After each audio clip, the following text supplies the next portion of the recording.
insurance online. To find a local agent today. Baylor Scott and White Health, the official hospital and healthcare system of Baylor Athletics. Your healthcare, your way. Libman, America's trusted brand name in cleaning. TFNB, your bank for life. The official local bank of Baylor Athletics. Premier ER and Urgent Care. Feel better now. Get ready. Tip-off is just moments away. Now, back to the voice of Baylor women's basketball, Derek Smith. Well, today is a new day on the road for the 15th-ranked Baylor Bears, coming off of just their fourth loss of the season on Sunday and just their second in Big 12 play. They're back at it on the road tonight to take on the Bearcats of Cincinnati. Baylor 8-2 in Big 12 play, tied for first. Cincinnati is 3-7, a very young Cincinnati team that has some talent but has struggled to put it together consistently this year. The Bears will work to ensure that that trend continues. Good evening, everyone, and thanks so much for joining us. Alongside Lori Fogelman, I'm Derek Smith, coming to you from Fifth Third Arena from the campus of the University of Cincinnati. Cameron Savoy is our producer in Waco. Pleased to have you with us on the Conecuh Sausage Countdown to Tip-Off show, where we will hear from Bears head coach Nikki Collin and Talia Scott, named this week a top 10 finalist for the Ann Myers Drysdale Award, and of course Baylor's leading scorer. But Lori, good evening to you. Baylor coming off of a game on Sunday in which they did not play their best. They turned the ball over 30 times. Now, against a West Virginia team that does turn teams over 24 times per game, but Baylor didn't look like Baylor, right? They struggled to do even simple things. West Virginia really rattled them. Tonight's an opportunity to try to play well and get right. Cincinnati will press, and you got to handle that, but they're not as good of a defensive team, and for the Bears, they want to kind of come in and reestablish. I try to stay away from the word swagger often, but they didn't have a lot of swagger on Sunday, and maybe tonight's a night you can work towards building that back. I would agree with that. It's just being proud of the name that's on your jersey and the tradition that's behind that, and just be prepared to go. Between today, Wednesday night, and Sunday afternoon, it's been a long time, and we've been here in Cincinnati. It's been cold and snowing, although the sun blessedly came out today. So hopefully that also will energize Baylor as well. You know they're ready to play to get that bad taste out of their mouth from West Virginia on Sunday. Baylor remains tied for first place in the Big 12, though, as TCU lost to Texas Tech moments after that game ended on Sunday. So all things considered, you didn't lose any ground. Of course, you missed an opportunity to gain ground, but you did not lose any ground. Lori, here's where we are in the Big 12 right now. Both Baylor and TCU are tied atop the Big 12 with just 2 losses. Then just 1 loss behind them. Texas Tech, West Virginia, and Oklahoma State all have 3 losses apiece. It just goes to show right now how important every game is. We're going to hear Coach Nikki talk about that a little later on. How important each game is, not slipping up, because you keep winning, you leave all those teams behind you in the standings, but a loss, and all of a sudden you might find yourself theoretically as the 4th or 5th seed at the moment. Sure. In fact, the monitor right now is showing us the Big 12 standings, and actually you can look at the top 11. If somebody gets hot, the worst team has 5 losses, and so they're all kind of packed together right now, and no one seems to have taken the conference lead by a stranglehold. You showed that Baylor's mortal. TCU showed that it's mortal. I think you saw the same thing out of Iowa State, the early favorite and the surprising favorite in Texas Tech. So you got to continue to just play on what's in front of you. And again, we talked so much about how good Nikki Collin is at that. It's just staying focused on what's next. And all Baylor can afford to think about right now is the next 40 minutes, and it's all about beating the Cincinnati Bearcats. This is Conecuh Sausage Countdown to Tip-Off. Conecuh sausage is made from the finest cuts of pork. Their patented blend of seasonings and smoked over a pure hickory fire for that true hickory smoked southern flavor. Conecuh sausage is always great on the grill and perfect for tailgating. Pick up a pack and enjoy in your family's favorite recipes at any meal of the day. Conecuh sausage, a game day tradition, and the official smoked sausage of the Baylor Bears.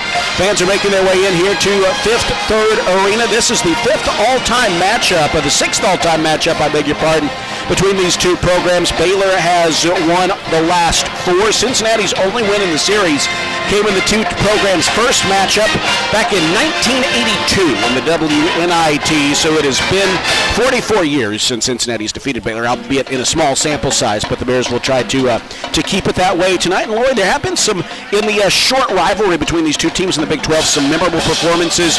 Jana Van Geitenbeek, a career-high 19 points 2 years ago here. It was really a game in which she further established herself as a meaningful rotational piece for this team en route to becoming a starter. And then last year, Bella Fauntleroy, 29 points, 7 of 8 threes, so she was fantastic in that game in Waco. You know, nobody would argue at all if Bella wanted to go off and have a game like that. You know, she's absolutely due this season. She has one of those games, a couple of games a year where it's almost like she cannot miss, and we would love to see that Bella continue to elevate towards the end of the season, and again for Janet, just to continue to be the floor general for this team, feel confident, running her team well. I know that was really tough against West Virginia when they were just going after everybody. I mean, I think it was an equal opportunity turnover game where everybody got a piece of that. But for Baylor to really just thrive off each other's energy, you know, to see them pull that back, go on a run, and just be animated about it, just to have something exciting and get back that swagger that you were just talking about. Well, the Bears have taken the floor here at Fifth Third Arena, where at the moment, aside from the Cincinnati band, there's about as many Baylor fans in here as UC fans. That'll change as the game goes on, but that is the case right now, about 25 minutes from tip-off. We'll take a time out here on the Connect the Sausage Countdown to Tip-Off show. When we come back, we'll hear from Baylor's leading scorer, Talia Scott, get her thoughts on being one of the top scorers in the nation and bouncing back from a loss. Straight ahead here from Cincinnati, Ohio on the Baylor Sports Media Network. When you strive for greatness, you have a target. When it comes to finances, we're all targeted.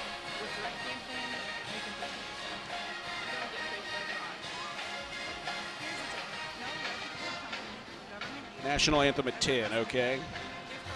Bitcoin or a person to person. Gamers use these options. I wondered if Madison's family would come. Oh, What's that? Carol. Yay, Carol! Oh, Gail Cross is here. Good. I'm in the middle, but I'm here. That's okay. But now conveniently located in Woodway, right off of Highway 84. Come see the expanded optical showroom. Oh, let's see what the emoji game is like. A bear cat. Shirley puts a bear cat. He did. Yes. Love it. Green Eye Associates, the official optometrist of Baylor. Premier ER and Urgent Care has all the convenience of urgent care. That's funny. All under one roof. At every visit, be seen by ER-trained staff with on-site lab and CT, X-ray, ultrasound. So funny. Here, you pay for the appropriate level of care that you receive. I do not disagree with this. Most major insurance providers. Premier ER and Urgent Care has 4 convenient locations serving Texas, San Marcos, Temple, Waco, and Woodway. To learn more, visit www.premier.care. Are you tired of slow internet? Are data caps and throttling making it impossible to stream your favorite shows and movies? If so, it sounds like it's time to switch to NextLink internet. With NextLink, there are no data caps and no throttling, just super fast internet speeds up to 1 I'd like gig to over see wireless. Talia hit What's the that? 30-point mark. NextLink is an official partner of Baylor Athletics. What's that? I'd like to see her pass 30 tonight. I would too. I mean, just shoot the heck out Can of I see that real quick, those your notes? I want to check one thing. I'll give them right back, I promise. Not a problem. I need to. My hands are so dry. Here we go. You're listening to Baylor Women's Basketball on the Baylor Sports Media Network. Back here at Fifth Third Arena, getting ready for Baylor and Cincinnati. Baylor ready for game number 24 on the season. Baylor more of a veteran squad here, although many we've talked about in the past. There's only a couple of players, really, Bella, Kyla, and Bugs, who are back in essentially the same role they were in last year. Obviously, the team's success speaks to their veteran nature and how they've responded after losses, going up against a very young Cincinnati team. 6 freshmen, including 4 who play regularly. They had a top 15 national recruiting class for their head coach, Katrina Merriweather. And, Lori, you always got to make sure a young team, you keep them looking young. They have talent. And, those young freshman teams, sometimes they'll put together those stretches where it's like, oh, you can really see it coming together. Got to make sure that's not the case tonight. You don't want to turn the basketball over because although not as proficient as the West Virginia Mountaineers at turning you over, something like 30 times, but they still will dig at the ball. And if you make mistakes with the ball, like try to dribble right through a place where no one is, you're going to turn the basketball over. And you do not want to give opportunities to Cincinnati to be able to get scores that way, to be able to beat you on the board. I think that's the main thing for Baylor today. You got to take care of the ball, break the press, because they'll press some and execute out of it. Look for those opportunities that are in transition and rebound that basketball, just like they say on the high school cheerleader line. Just get out there and rebound the ball like you're capable of, especially on the offensive glass. Well, and of course with that, you want to do something with it on offense, and a big key to that has been Talia Scott throughout the year. 20 points per game. She's the Big 12 second leading scorer, top 15 nationally. This week, she was named a finalist for the Ann Myers Drysdale Award, top shooting guard in the nation. She is one of 10 finalists, so her chances of winning it got that much better. And we asked her what it means to be recognized as one of the nation's elite scorers. Yeah, I think it just means a lot. It just means that, people are recognizing what I know that I've been able to do, and being able to be recognized outside of my team, and people know how important, how valuable I am to a team. It just means so much, especially just how my basketball journey has gone so far. So being able to be recognized as one of the top players in the position is just amazing. You score 20 points a game. You're right around there more most everything, but it's a difference sometimes. The other day, have they not announced her? The way teams, like West Virginia, seemed pretty determined not to let you even get the ball, but you still found ways to score. Yeah, I think that's what it's all about, right? Teams are going to throw different things at me to try to stop me, and being able to learn and pick and see and pick my spots, I think that's where my game has grown the most. Instead of just hunting and trying to force stuff that I know isn't there, being able to play within the flow of the game, and I feel like it's only helped my efficiency, it's helped the team, and being able to learn from Nikki and Tony and them telling me, hey, if they're playing you like this, learn to read different things. And so I think it's just helped my game expand to new levels I didn't even know that it could have went to. Visiting with Talia Scott, and Talia, obviously the West wasn't the team's best, but this team has bounced back from every loss so far, shown a lot of resilience. Why do you think that is for this team? Yeah, I think we just have a toughness to us. I think that we go back and we fix things that we felt were the problem in losses that we've had. We come back with a grit and a determination to not let it carry over and lead into a pile of losses, right? We take one loss and look at it, examine it, see what we need to do better, and then execute in the next game. And I feel like we've done a great job of that up to this point. I think you'll continue to do that through the end of the year. Baylor tied for first place in the Big 12. Do y'all like having that kind of target on your back? Yes, it's always fun. Knowing that you're going to get the team's best every night, it just makes the game so much more fun and so much more competitive. Spring in Waco means one thing: Baylor baseball on Magnolia Field at Baylor Ballpark. From big home runs to big-time moments, this season is packed with must-see action. Season tickets are on sale now, giving you the best seats, the best value, and every unforgettable play all spring long. Don't just hear the crowd, be a part of it. Get your Baylor baseball season tickets today at BaylorBears.com/tickets. Planning a new or used vehicle purchase? Drive the lane with First Central Credit Union's easy online application. It's a winning season with First Central's full court press of quick local loan processing, your best rate, and flexible terms. Apply online. You'll score at www.firstcentralcu.com. We're your team. Membership and loan policy requirements apply. Member NCUA. Everything we do, it's true. We do for you. We don't just build trucks. We build something that's meant to last.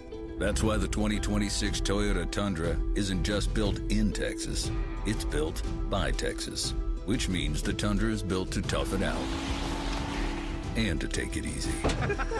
Built to carry tradition and to make new ones. Built to roll with the punches and to go the distance. Built stronger, built louder, built here. The 2026 Toyota Tundra.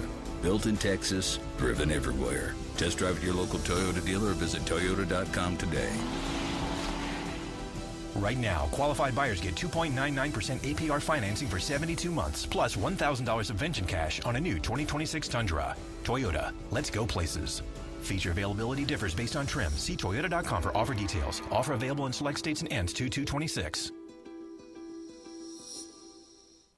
You're listening to Baylor Women's Basketball on the Baylor Sports Media Network.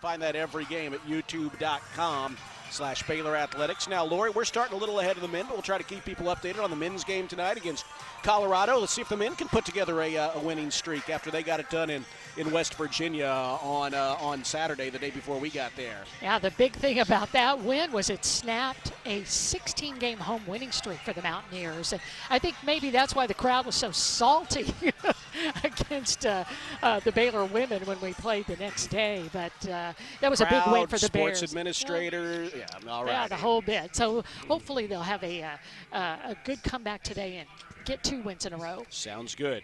This is Baylor and Cincinnati tonight on the road. We'll take a timeout, and when we come back, we'll hear the thoughts of Bears head coach Nikki Collin. Her thoughts straight ahead when we come back here on the Baylor Sports Media Network. See for yourself why Green Eye Associates is voted best in Waco year after year. Enjoy exceptional service and care from Dr. Leanne Green, along with her dedicated optometrists and staff. Receive trustworthy insights about your eye health, enjoy the impressive variety of contacts and eyewear, and work with the most experienced optical team in Waco. Don't miss the new state-of-the-art dry eye therapies that rejuvenate the eyes, face, and neck areas with safe, non-invasive treatments to restore comfort and quality of life. Visit greeneyeassociates.com. Green Eye Associates, official optometrist of Baylor Athletics. When you strive for greatness, you have a target on your back. When it comes to finances, we're all targets for scammers. But with the right game plan, you can protect yourself. Don't get faked by fraud. Here's a tip. If you receive a call from someone claiming to be from a company, don't give them your personal information, ever. Unless you know them personally, hang up and call the company back on a verified number. This message is brought to you by Central National Bank. You hear that? That's the sound of Pepsi Zero Sugar, the better tasting, more refreshing Zero Sugar Cola. Listen to that endless pour. Pure refreshment. If it sounds this good, just imagine how it tastes. Oh yeah, so good. Pepsi Zero Sugar. Let your taste decide. Premier ER and Urgent Care has all the convenience of urgent care with all the expertise of an ER, all under one roof. Every visit, be seen by ER-trained staff with on-site lab and CT, X-ray, ultrasound, and EKG. Here, you pay for the appropriate level of care that you receive, and we are in-network with most major insurance providers. Premier ER and Urgent Care has 4 convenient locations serving Texas: San Marcos, Temple, Waco, and Woodway. To learn more, visit www.premier.care. You're listening to Baylor Women's Basketball on the Baylor Sports Media Network. Road trip continues tonight for the Bears in Cincinnati. It's time for a pregame visit with Bears head coach Nikki Collin. Baylor coming off of a tough 70-60 loss to West Virginia on Sunday. And, you know, Coach Nikki, obviously turnovers were the story in that game. And West Virginia is different than most teams, the way they press, the way they go about their business. So it's not as if probably it's just transferable one game to the next. But are there lessons from that West Virginia game, particularly when it comes to ball protection, that you want this team to take into tonight and other games as well? Well, I think when you look at ball protection, it's been a problem for us all year. I think it had gotten better in Big 12 play, and I also think, you know, we end up with a lot of dead ball turnovers because we tend to get 3 to 4 illegal screens a game and travel a couple times, and so, you know, it was the live ball turnovers against West Virginia that impacted us. It was turnover to a 3-point play type of situation. And so we've got to get better. I mean, we haven't done that a lot this season, and I certainly think Cincinnati's a team that does press. They don't press at the capacity or the duration that West Virginia does. But, if I'm Katrina Merriweather and I look at that film, I'm going to go to our press early and see, can we handle it, and she certainly has shown different presses. They just haven't really stayed with them in most games. But if they view that as something that could be our Achilles heel, we have to expect it. We have to execute, and, it'll probably go away if we do a good job breaking it to an advantage and looking to score. What are some ways you want to see the guards or the ball handlers break it for an advantage? Yeah, I think we have to look down the floor. I think we have to be more aggressive with the pass in this game, turning it up, going long, being more confident in terms of cutting to open space, getting it, looking down the floor. This isn't a team that plays from behind the same way that West Virginia does. And quite frankly, analytically, they aren't as good defensively. So we should have confidence in our ability to not just break it, but break it to score. Visiting with Bears head coach Nikki Collin. It is Baylor and Cincinnati tonight. And Nikki, looking at Cincinnati, obviously their scores in Maya Perry and Davillasi really stand out, almost 32 points per game between the two of them. How much do they drive their offense as a duo? Yeah, I think Davillasi is about getting points off dribble penetration. So really good in her mid-range game, can get to her spots. A little Jaden Wooten-ish in terms of her ability to get to her pull-up, but creates pressure by getting paint touches. Perry, it's her ability to make the three, in high volume. She can make it off the pass. She can make it off the dribble. She can shoot behind screens. You just can't give her a lot of room to breathe. You want her to go 2 by 2 by 2. Can she make a pull-up? Can she get to the rim? Can she draw a foul? Yes, but she's at her best when she's getting open looks from three. And finally, this Baylor team, anytime you've lost, you've bounced back this year, and only 4 losses on the year. Who or what has been key to sort of establishing that ability to quickly bounce back and respond? I just think it's our experience. It's Bugs, it's Bella, it's Jana. It's players that have been there and done that and know you can't stay down. Certainly, you can learn from your failure and hopefully propel you forward. And certainly this is a game that we won't take for granted. And, I think that's what experience does. You can't take any game for granted. It doesn't matter record. It doesn't matter location. It's like you've got to rise up the next game and do a better job of really being scout ready and do the little things to get yourself a win on the road. All right, thanks very much. Bears head coach Nikki Collin with the pregame comments. It's the Bears and the Bearcats coming up tonight from Cincinnati, straight ahead here on the Baylor Sports Media Network. Hellberg Barbecue is a family-owned business started here in Waco, Texas, and proud to serve the local area. They love to cater all kinds of events, big and small. Serving Baylor and its families is one of their favorite things, and they even ship barbecue nationwide. Check them out while here in Waco or online and support one of Waco's local barbecue restaurants, Hellberg Barbecue. Salt, pepper, and a whole lot of prayer. Hi, I'm Jim Turner at Jim Turner Chevrolet in McGregor. As we celebrate our 10th year anniversary, I want to say thank you to all of our customers. Our dealership is more than a business to me. That's why when you come see us for a reliable new Chevy or award-winning service, we treat you like family. Come see our new collision center, now open to serve you even better for many years to come. Enjoy the game, then come see us at Jim Turner Chevrolet in McGregor. Together, let's drive. Kids can now join the Baylor Cub Club, the official kids club of Baylor Athletics, presented by Green Eye Associates. Fans 12 and under can register for the low cost of $25 and gain exclusive benefits and access to Baylor Athletics events. Members receive free admission to select events, exclusive giveaway access, and their own membership package. To register your Cub, please visit BaylorBears.com/Cub Club. Sign your Cub up today. Are you tired of slow internet? Are data caps and throttling making it impossible to stream your favorite shows and movies? If so, it sounds like it's time to switch to Nextlink Internet. With Nextlink, there are no data caps and no throttling, just super fast internet speeds, up to 1 gig over wireless in some areas. Plus, Nextlink is an official partner of Baylor Athletics. So don't wait another minute. Give Nextlink a call or go online to nextlinkinternet.com to see what special offers are available to you. Blazing fast internet is just a click or phone call away. Sick 'em, Bears. This is Baylor women's basketball on the Baylor Sports Media Network. Today's game is brought to you by Central National Bank, proud season sponsor of Baylor women's basketball. Get ready. Tip-off is just moments away.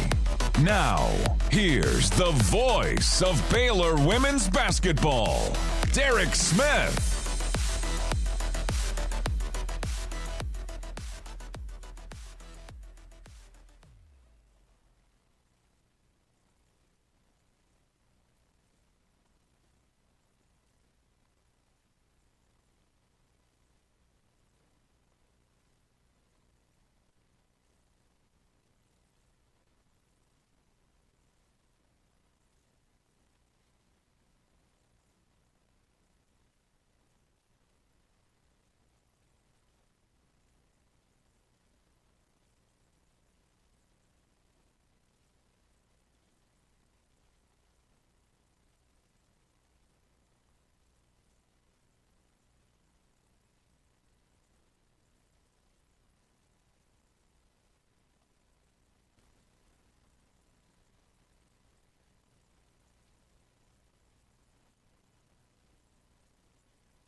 Out just a little bit, but you know, the Bears are ready to play. I think they just say, just give me the ball. Let's get back out there. Let's play Baylor basketball. And as Coach Nikki just said to you in the pregame show, have that confidence, because you know analytically it tells you that you're better than Cincinnati. So feel confident about that, and make sure you stick to the game plan. I'm going to love to see what Baylor can do on the press break. I think that's the main thing that they worked on, were opportunities to get quick scores, and Baylor's fast enough to be able to do those. Just finish at the rim. Well, they're announcing the starting lineups here. First for the Bears. We'll give them to you now. When it comes to sports medicine and orthopedics, Baylor Scott and White Southwest Sports Medicine and Orthopedics brings the home team advantage to Central Texans. First for Baylor's opponent, the Bearcats of Cincinnati, wearing white jerseys with black letters and numerals, red trim. Cincinnati is 8-14 overall, 3-7 in Big 12 play, and the lineup is rolled out by their third-year head coach, Katrina Merriweather. Looks like this. In the front court, Kylie Torrance and Destiny Thomas.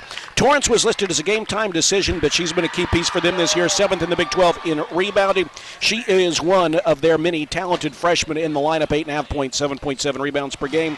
And then the center is 6'4" junior Destiny Thomas, a transfer from Memphis, 5 points, 5 rebounds. The guards are where they really make things happen. All three are averaging double digits. The point guard is Kalia DeVillisi. DeVillisi just under 16 points and just over 4 assists per game. A true freshman who became just the second player in the last 25 years to score at least 90 points and distribute at least 40 assists in their first 6 games as a true freshman.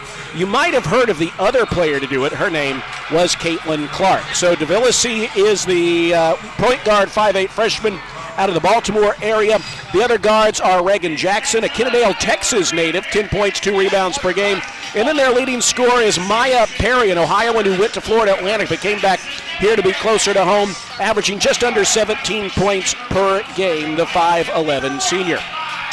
So for the Bearcats, it is DeVillisi, Perry, Jackson, Thomas, and Torrance.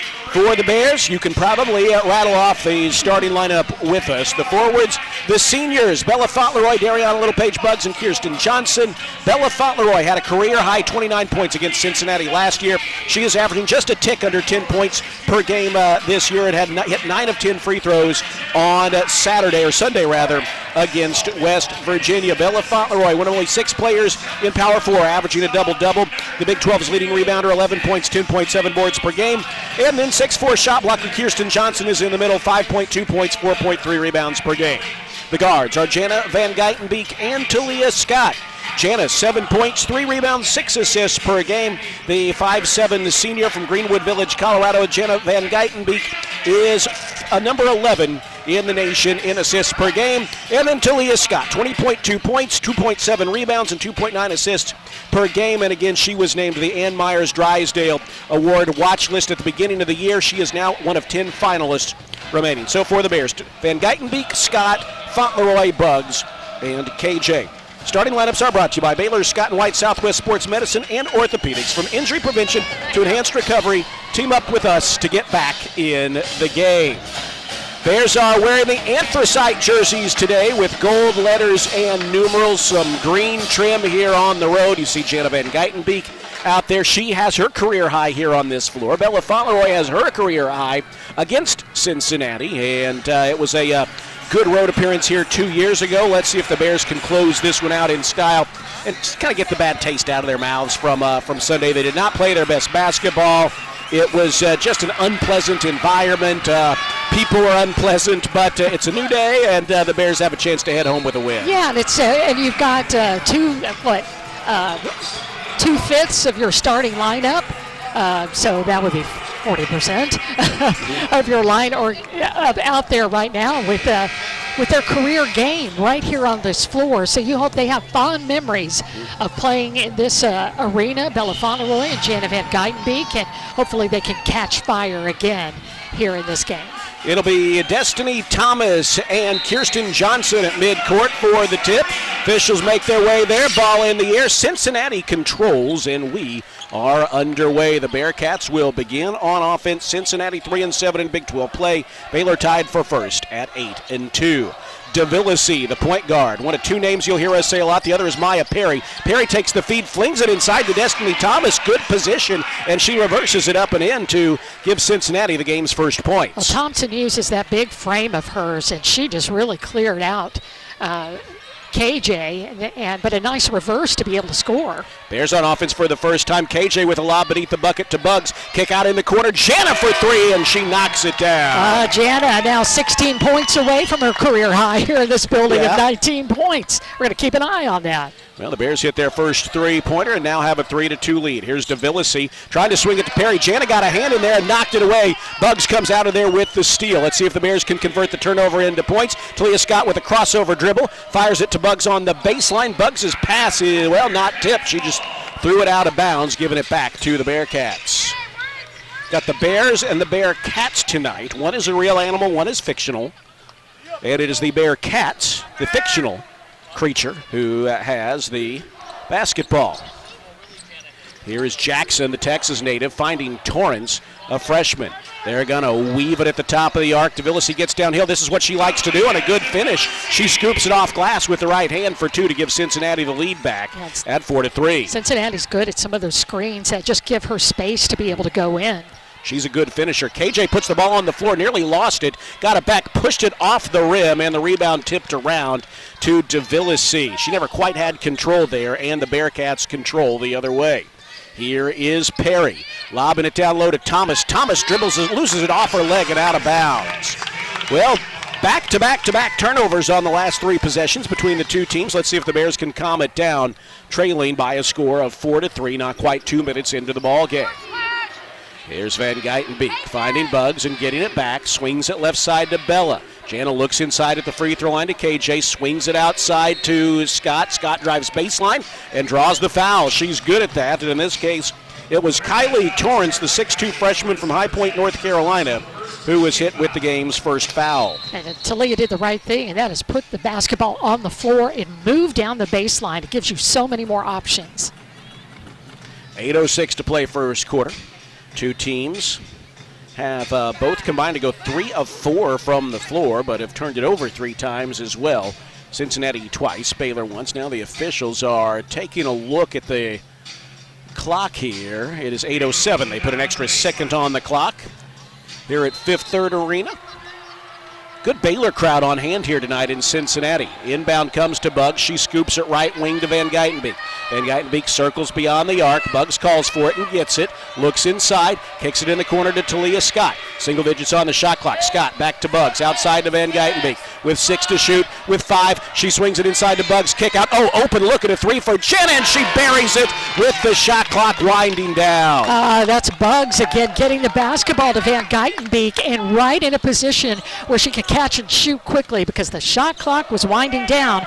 Baylor retakes the lead on Jana Van Geitenbeek's second 3. She has all 6 of Baylor's points. Bears lead at 6-4. Pass in the post is knocked away by the Bears. They have another steal. This one picked up off the floor by Talia Scott. Lobs it ahead to Van Geitenbeek. Jana across midcourt. Baylor with a 6-4 lead. Just over 2.5 minutes gone. Whistle away from the ball and a moving screen. Oh, boy. That is one of the things that Coach Nicky was talking about with turnovers, that Baylor is good for at least 3 or 4 moving screens per game. And they're working on it. They're educating. They're teaching. But just, in terms of executing on the floor, that remains a work in progress. Just holding your feet, not bringing your shoulder down and leaning or moving too quickly. But at least we're consistent. Yeah, let's just say that. But just don't be that consistent. Van Geitenbeek guarding Maya Perry, Cincinnati's leading scorer. Perry wants to attack, drives inside, rolls it off the rim, and it's no good. Picked up by Dariana Littlepage Buggs. She can take it coast to coast. It's knocked out of her hands by DeVillesi. That ball caromed out away from the crowd, and Buggs found herself ahead of the pack. Good defense from DeVillesi to kind of knock the ball away so she couldn't convert the layup. But it will stay with the Bears with 6:53 to play first quarter, up by a score of 6-4. Bella will play it in from the baseline, swings it towards KJ in the corner, but Maya Perry cut in front of it and knocked it out of bounds, so the Bears will play it in again. Baylor 2 of 3 from the field. Cincinnati 2 of 3 from the field as well. The difference in the game, both of Baylor's shots have been 2s. Inbound comes to Buggs. She finds Jana Van Geitenbeek. She is guarded out there by Joya Crawford. Fires it to Talia Scott, who misses a 3. Rebound fought for along the sideline, and it's out of bounds to the Bears, so Baylor will keep it. All good pursuit of the basketball by Littlepage Buggs. Never gave up on it and ended up knocking it back into Cincinnati. So Baylor will have the opportunity with another 20 seconds on the shot clock. Talia Scott emerges from a crowd to take the inbound lob. She's got it to the right of the big C with the paw prints at midcourt. Finds Buggs. Buggs swings it out to Jana. Right back to Buggs. Driving inside. Oh, but she left the runner short. Good collaboration there, but Buggs, a rare misfinish. Here is DeVillesi popping and hitting a jumper from the left elbow in transition. Mid-range ties the game at 6 apiece. 6:20 to play first quarter. Talia Scott fires it to Buggs, swings it to Jana. Now here's Bella driving baseline, and she throws the runner over the rim. Offensive rebound to KJ. Outside to Talia Scott for 3, too strong. And the rebound is high pointed by the big Alliance Nabita, 6'3 senior, who checked in. Cincinnati playing out there with DeVillesi, Big 12 Freshman of the Year in the preseason, D. Alexander. Crawford is out there as well, along with Perry and Nabita. 10 on the shot clock for Cincinnati. 5:45 to play first quarter. Both teams with tied at 6 apiece. Here's Alexander nearly walking with the basketball and then throwing it away to Crawford in the corner. Great defense. Baylor that time just took away just about every single pass. The last person I think that Cincinnati wanted to get it to was number 25. And once she started moving with the ball, Baylor attacked, ended up getting the ball thrown out of bounds. Baylor trying to snap a 2-minute scoring drought here. Jana has all 6 of Baylor's points. She fires it left side to Bella Fauntleroy. Cuts to the basket. She's met there and has her shot blocked. That was Nbita who blocked it away. Cincinnati with the ball back and a chance to reclaim the lead. DeVillesi outside to Perry. Dribbles to a 3 and misses. Long rebound chased down by Bella Fauntleroy along the left sideline. And here come the Bears, trying to snap this scoreless streak. Game tied at 6. Talia Scott around a screen. Kicks it out to Jana. She's open. Sets her feet, but this 3 is short. Rebound is tipped by Buggs, but it's out of bounds to Cincinnati. Baylor is 2 of 9 from the field thus far, hence the 6-all tie. Meanwhile, Cincinnati 3 of 5. Baylor has taken 4 more shots than the Bearcats, but have hit 1 fewer. Yeah, a couple of those were just missed off the glass. They were just wide open for Baylor. Crawford wants to drive inside on Talia Scott, forces up a shot, misses badly. Good defense by Talia Scott. And here comes Scott after the KJ grabs the rebound. Scott pops a jumper at the free throw line, and it hits every part of the rim just about before falling off. It just would not fall. Markayla Johnson will check in on the next dead ball for the Bears. Here is Joya Crawford with it for Cincinnati, left edge. Picked up by KJ, but she moves to the right side of the floor. Maya Perry takes it on the right block, fires up a short follow-away and hits. That gives Cincinnati their second lead at 8-6. 4:22 to play first quarter. Baylor with the basketball. Talia Scott has it in the left corner. Perry out there guarding her. Perry has a height advantage. Talia Scott drives baseline, feeds it outside to Van Geitenbeek. Pass was a bit errant. Jana had to chase it down. Bugs now from the left elbow. Fires outside to Scott. Lobs it to KJ on the baseline. KJ's going to try a turnaround and misses badly. That's really not her shot there. I think she kind of rushed things there. There was an opportunity to slow down, and here comes Cincinnati with the ball in an 8-6 lead. Joya Crawford bounces to a cutting Perry at the free throw line, and she misses. Rebound picked up off the baseline by Bugs, and here come the Bears again, down 8-6. 3:40 to play here in the opening quarter. Talia Scott finds Jana open. Left edge again, and that one is short. Rebound tipped around, and Alexander has it. Jana Van Geitenbeek has scored all 6 of Baylor's points, and she has taken 4 of their 12 shots. Now those last 2 I thought were online, just mishit the rim a little bit and popped out. Even Carol Van Geitenbeek, Jana's mom behind us, thought that one was going in. Bears have missed their last 9 shots. Here's a cutting Perry driving underneath the basket, drawing the foul, and bringing us to our first quarter media timeout. Talia Scott is hit with the foul, her first, team's second. The 2025-26 women's basketball season is presented by Central National Bank, proudly serving Central Texans in Waco, Temple, and Austin. Bank different, Bank Central, Central National Bank. Slow offensive start for the Bears, just 2 of 12 from the field, and they trail Cincinnati 8-6. 3:15 to play first quarter here on the Baylor Sports Media Network.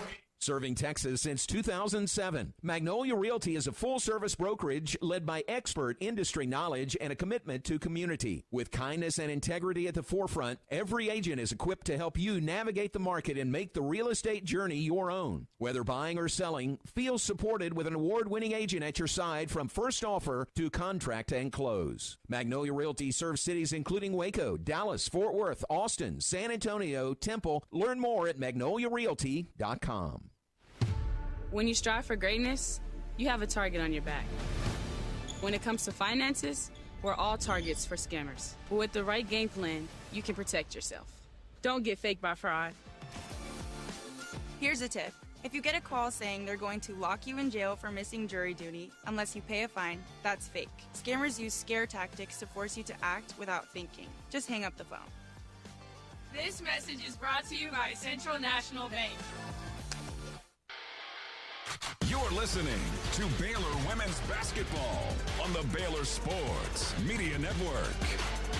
Back here at Fifth Third Arena, where the Bears are trying to work their way out of a slow offensive start. It's just a 2-point game. They trail Cincinnati by an 8-6 score. Jana Van Geitenbeek has knocked down a pair of threes for all 6 of Baylor's points. Meanwhile, Cincinnati has spread the scoring around. They've hit 4 of their 8 shots. Baylor just 2 of 12, and Lori Baylor's missed a couple layups.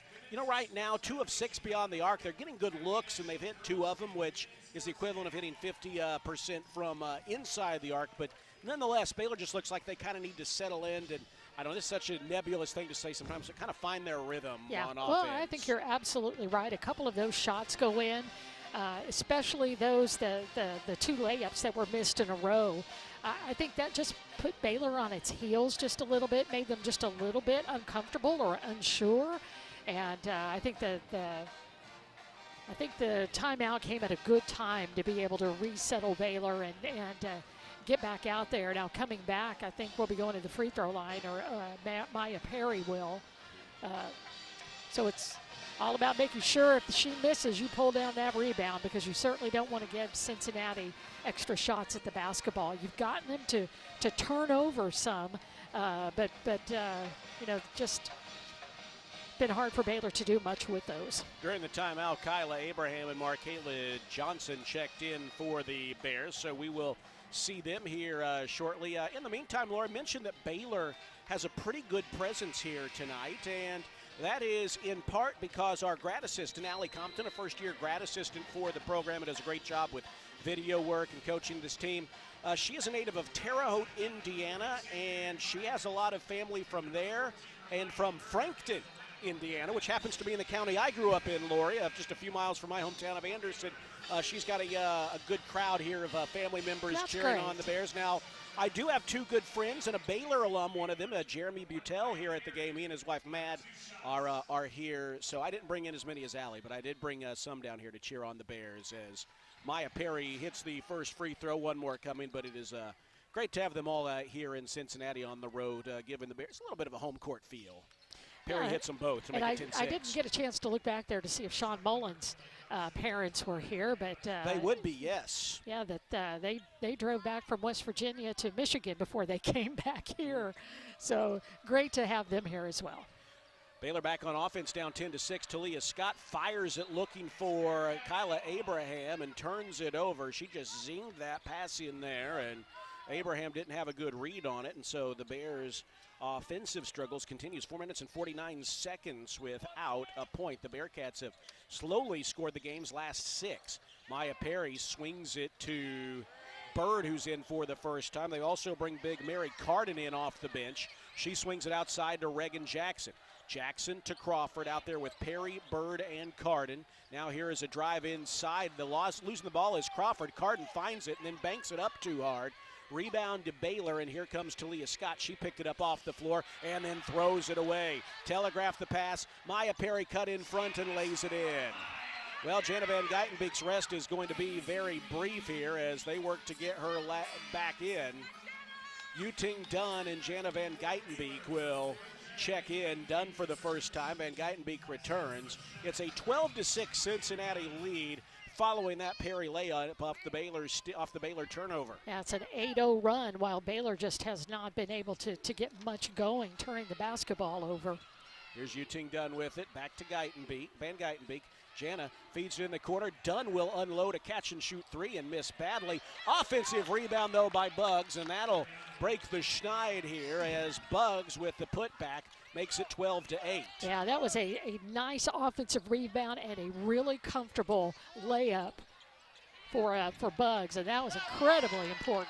Good defense by the Bears as they force a missed shot by Perry, then block a Carden shot inside. Perry then grabs the loose ball, fires a three and misses, and the Bears will finally get it back down by a score of 12-8 as Alexander and DeVillesi return for the Bearcats. So Cincinnati substitutes quite a bit, kind of keeping those lineups rotating and fresh.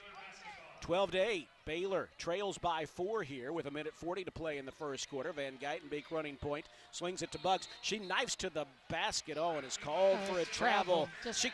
She was really running and didn't quite bring it with her. Well, she saw that lane there, and it was wide open, and that was a great move. Her feet just got too fast.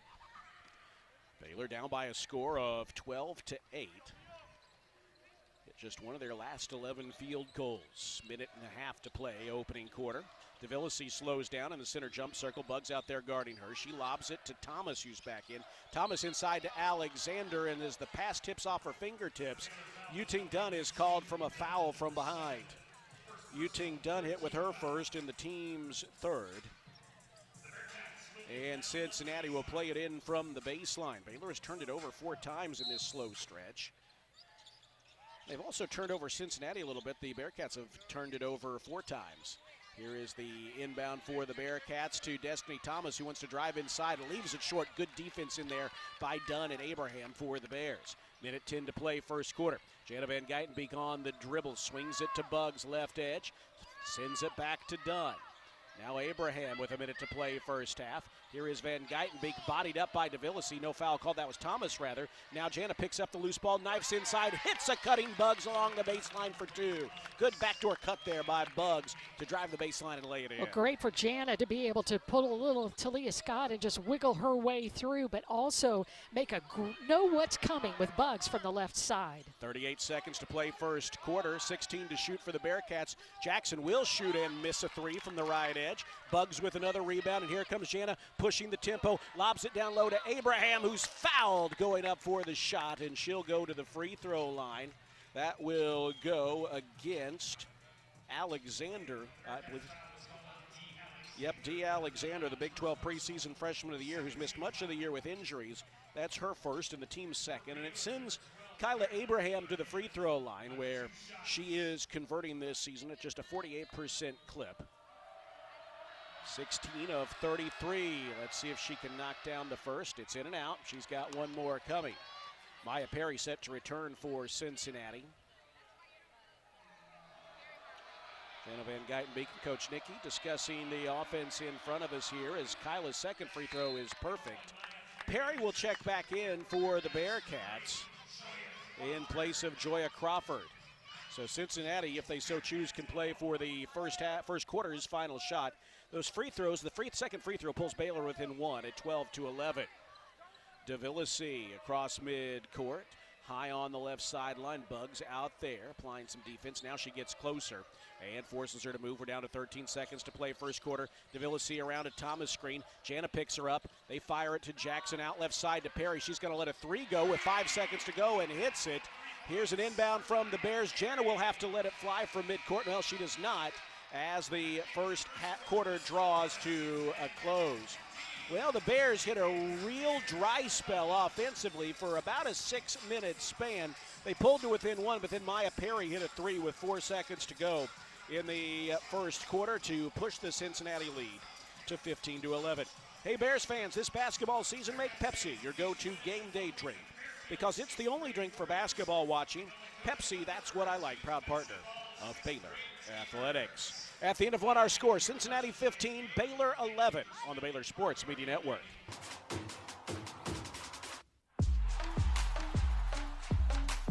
TFNB Your Bank for Life is a longtime supporter of Baylor Athletics. Find out why more Baylor fans are making TFNB their bank for life. Sign up for our Edge checking and get your own custom Baylor Bear debit card. With 6 convenient locations and an award-winning mobile app, banking has never been easier. TFNB, your bank for life. Member FDIC. It's the wrap-up year sales event at Allen Samuels in Waco. Get the 2025 Ram 1500 Lone Star with 0% for 72 months or 3.9% for 72 months, plus 10% below MSRP and $2,000 in Black Friday select inventory cash. Check out the huge selection of 2026 Ram 2500s, now with $4,000 combined bonus cash allowance, backed by a 10-year, 100,000-mile powertrain warranty. Hurry, these year-end savings won't last long at Allen Samuels. Come by, let's be friends. You're listening to Baylor Women's Basketball on the Baylor Sports Media Network.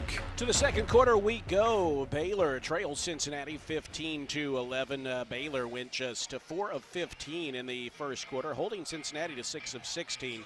Maya Perry has 9. Kalia DeVillisi has 4. They've combined for 13 of Cincinnati's 15 points. Meanwhile, Baylor's scoring has been dominated by 2 performers. Jana Van Geitenbeek, 6 points. Dariana Little-Page Buggs with 4 to go along with 4 rebounds and 2 assists. Lori, got to get others going here a little bit. Those 2 are a combined 4 for 7. The rest of the team is 0 for 8. Ooh, those are some tough stats, but Baylor finally put a clamp on that 8-0 run by Cincinnati, by making sure that Buggs got on the offensive rebounds. And look, Sarah Andrews is here from Indianapolis. Good to see you. Look at you. Well, all right, awesome. We need to get her out there a little bit. Give a few minutes here. Say hi to Baylor Nation. There they are. Good to see Sarah Andrews here. That's a lot of fun. She's down from Indianapolis, where she lives now, teaching up there. And everything is close to Cincinnati. As you tell us, it's just like you can You could go. Places are closer in the They Midwest are. than they are They in certainly Texas. are. But to get back to that 5-0 run that Baylor had, Bugs had a great offensive rebound and such a nice shot off the glass after missing one that she should have had. And then Jana with some good dribble penetration and a bounce pass to Bugs got it to a 2-point game. And here Cincinnati leads by 4 after hitting the 3-pointer with 6 seconds before the end of the first quarter. Baylor with the ball to start the second quarter. Dunn will unload a 3 and miss badly. Good look, but she missed there. That's 2 times she's That's missed twice she's done that, and not she's drawn normally iron. super reliable. Here comes Cincinnati the other way. Bugs bodies into DeVillisi and is hit with the foul. That is going to be Darion Littlepage. Bugs is first, and the first on the Bears in the second quarter. Boy, that is odd, Lori. That's 2 shots in which Yuting Dunn, who has about as pretty a shot as you'll see, has missed everything. Cincinnati did close out quick, and I don't know if that just got in her peripheral vision or what, but Cincinnati plays it in. They find Alexander wants to drive inside on Abraham. Abraham blocks her shot. Alexander gets it back. Jana tips the pass away. 7 seconds to shoot. DeVillisi finds Alexander out beyond her range with 4, with 3. She drives inside, tries a follow away and misses. Thomas, though, with the offensive board and the putback. That pushes the Cincinnati lead up to 6, a game-high lead at 17-11. Jana swings it to Bugs, who drives inside, tries to scoop it to Abraham, and they cannot collaborate. That's a turnover, giving it back to the Bearcats. And that is 6 turnovers for Baylor. And that, that's the thing that, yes, that part hurt Baylor against West Virginia, but even when they turned West Virginia over or got a stop, they just weren't able to come back and score here. And I think Bella just nope, 3 seconds in the lane. I take that back. Good job in the middle there, Bella. You're not about to let Thomas just move too comfortably in the paint. Bugs will get her first breather for the Bears. Talia Scott back in to play it in. The Bears playing on offense, down 17-11. A minute 10 into the second quarter. Van Geitenbeek, Scott, Fauntleroy, Markayla Johnson, and Kyla Abraham. Jana swings it outside to Talia Scott, back to Bella. Bella playing the 4, drives to the free throw line, kicks it out to Jana, sets her feet, unloads a 3. It's just off the mark, and Alexander chases down the rebound. She's had a couple of good looks there. It is just off the mark after draining her first 2. DeVillisi finds Maya Perry. Maya Perry, the game's leading scorer, with 9. Perry outside to Reagan Jackson. Now further in the corner to DeVillisi, who comes off a screen that's a moving screen variety, and that gives it back to the Bears. I am delighted that you called that on the other team. Same. Because every time it's like, please don't let that be what I think it is. So let's see. It's a turnover by that moving screen. So Baylor's just got to be able to convert. It's on Destiny Thomas. Here is Talia Scott hunting along the baseline and throwing it to no one. Boy, the Bears are just out of sync right now. Just not on the same page. Another turnover by the Bears. That is 6. Make that 7 for Baylor compared to 6 for UC. Baylor has scored 3 points off of those turnovers. Cincinnati has converted them into 4. It's a 17-11 game. Just over 2 minutes gone into the second quarter. Here is DeVillisi. DeVillisi finds Reagan Jackson left edge. Jackson, who's been quiet so far, 0 for 1 from the floor, gives it back to DeVillisi. She's going to look to fellow freshman Alexander. Alexander fakes, pops a mid-range jumper, and hits it from the right baseline. That pushes the Cincinnati lead to 8. 19-11. Baylor is just 4 of 17 from the floor. 2.5 minutes gone, second quarter. Van Geitenbeek to Bella Fauntleroy. Bella on the drive. Kid sends it out to Markayla Johnson, who travels with it. Boy. Baylor 24% from the field with now 8 turnovers. And the Cincinnati lead is 8. It's not as Baylor's done a bad job defensively. We're 3 minutes into the second quarter, just 4 points for Cincinnati, but Baylor has yet to score. DeVillisi will keep it. Well, I thought DeVillisi dribbled that off her leg right in front of the Baylor bench. The official said it was Cincinnati ball.